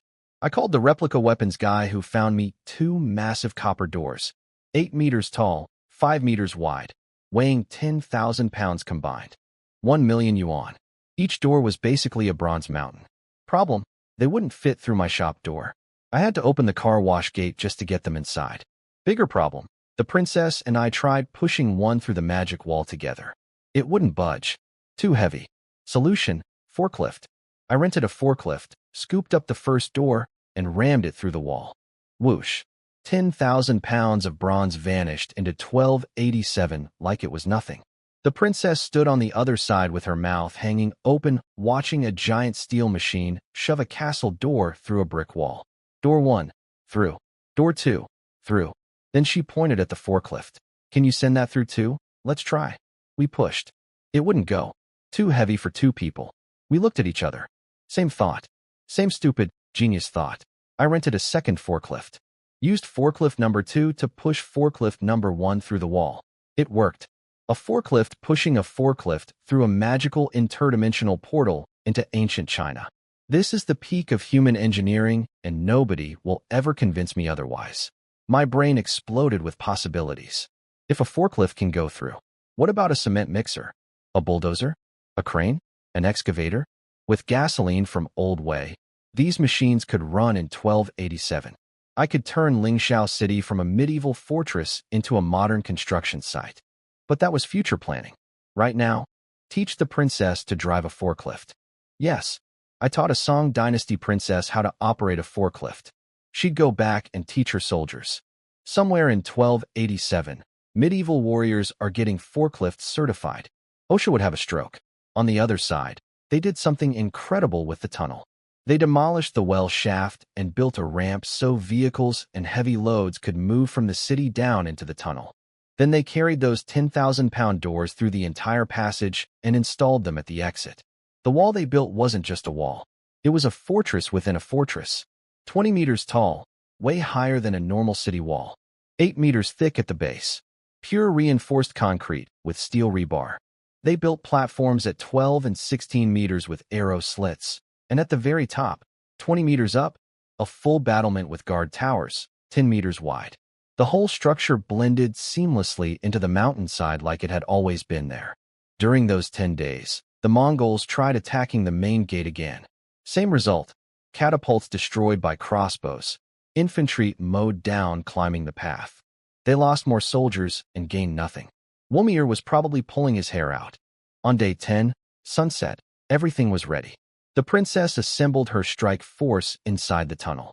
Hundreds of soldiers in full armor, combat boots, Tang Dao swords, crossbows, hunting rifles, and waste packs loaded with supplies, beef jerky, water bottles, compressed biscuits, self-heating rice meals. I'd bought those waste packs specifically for this. Hands-free, lightweight, doesn't interfere with fighting. Every soldier was a self-contained survival unit. The princess demonstrated the self-heating rice meals for the troops. Poured water in, sealed it, waited. Steam started rising. The lid came off to reveal perfectly cooked rice with braised pork. 1,000 soldiers stared in absolute silence. No fire, no stove, no kitchen. Just add water and magic happens. This is sorcery, someone whispered. Pang Chung tasted it. It's delicious sorcery. Then the princess gave her war speech. Short, brutal, perfect. The Mongols murdered our people, violated our women. Today we take revenge. Revenge, 1,000 voices shaking the tunnel walls. If you get separated, hide, eat your rations, and sneak back to the city. Every soldier who returns gets a bar of soap, a bag of rice, or 10 self-heating meals. The crowd went nuclear. Soap had become actual currency in this city. Warriors were going to war motivated by personal hygiene products. I've created the world's first clean soldier incentive program. I also sent Liu Haida a custom-forged long-handled battle axe, as promised. He cried actual tears. I will kill every Mongol dog in the name of the divine. You're welcome, buddy. The bronze gates swung open. Night had fallen. The princess drew the Qing Ning sword, our sword, the one with our names on it, and led several hundred soldiers into the darkness. They vanished like shadows. Not a sound, not a trace, and I stood on my side of the wall, alone in my empty shop, staring at the brick, unable to follow, unable to help, unable to do anything except wait. She has my sword, my armor, my weapons, my food, my plans. She better bring herself back. I couldn't be there. I couldn't go through the wall. All I could do was sit in my empty shop, stare at the bricks, and wait. But I got the full story afterwards. Every detail. And it was glorious. The princess led several hundred soldiers out the tunnel exit into the night. They split into 2 teams. Pang Chung took 200 men to steal horses. The princess took the rest to burn the camp. Pang Chung's team crept up to the horse corrals like ghosts. 1,000 horses, guarded by 30-something stable hands who were busy shoveling hay. Pang Chung gave the signal. 200 folding crossbows rose in the darkness. Silent, deadly, the medieval equivalent of suppressed pistols. 3, 2, 1. Thwip, thwip, thwip. 30 stable hands dropped simultaneously.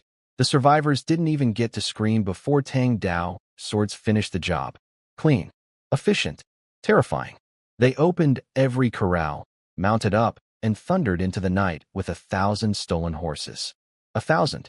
That's not a theft. That's a relocation of military assets. Meanwhile, the princess and her team lit oil-soaked arrows and turned the Mongol camp into a bonfire. Tents went up like tissue paper. Flames everywhere.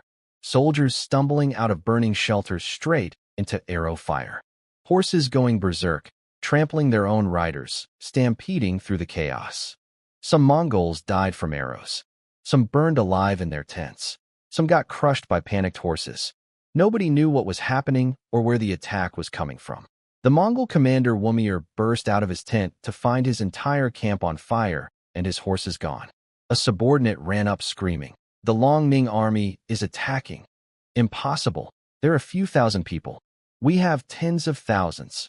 Well, sir, our tents are on fire and our horses are running away, so chase them. Blow the horn. The war horn sounded. Mongol cavalry scrambled onto whatever horses they could find and charged after the retreating Long Ning soldiers. This is exactly what the princess wanted. Her soldiers galloped toward the tunnel, but they didn't ride fast. They rode just fast enough to stay ahead. Every few seconds, someone would turn around and shoot an arrow back at the pursuers. Classic bait. Come on, catch us. We're right here. The Mongols shot arrows back. Some hit the Long Ning soldiers square in the back and bounced off. Bulletproof vests under modern steel armor. The princess's soldiers literally laughed while being shot at, arrows pinging off them like rain on an umbrella. This must have been maddening for the Mongol archers. I hit him.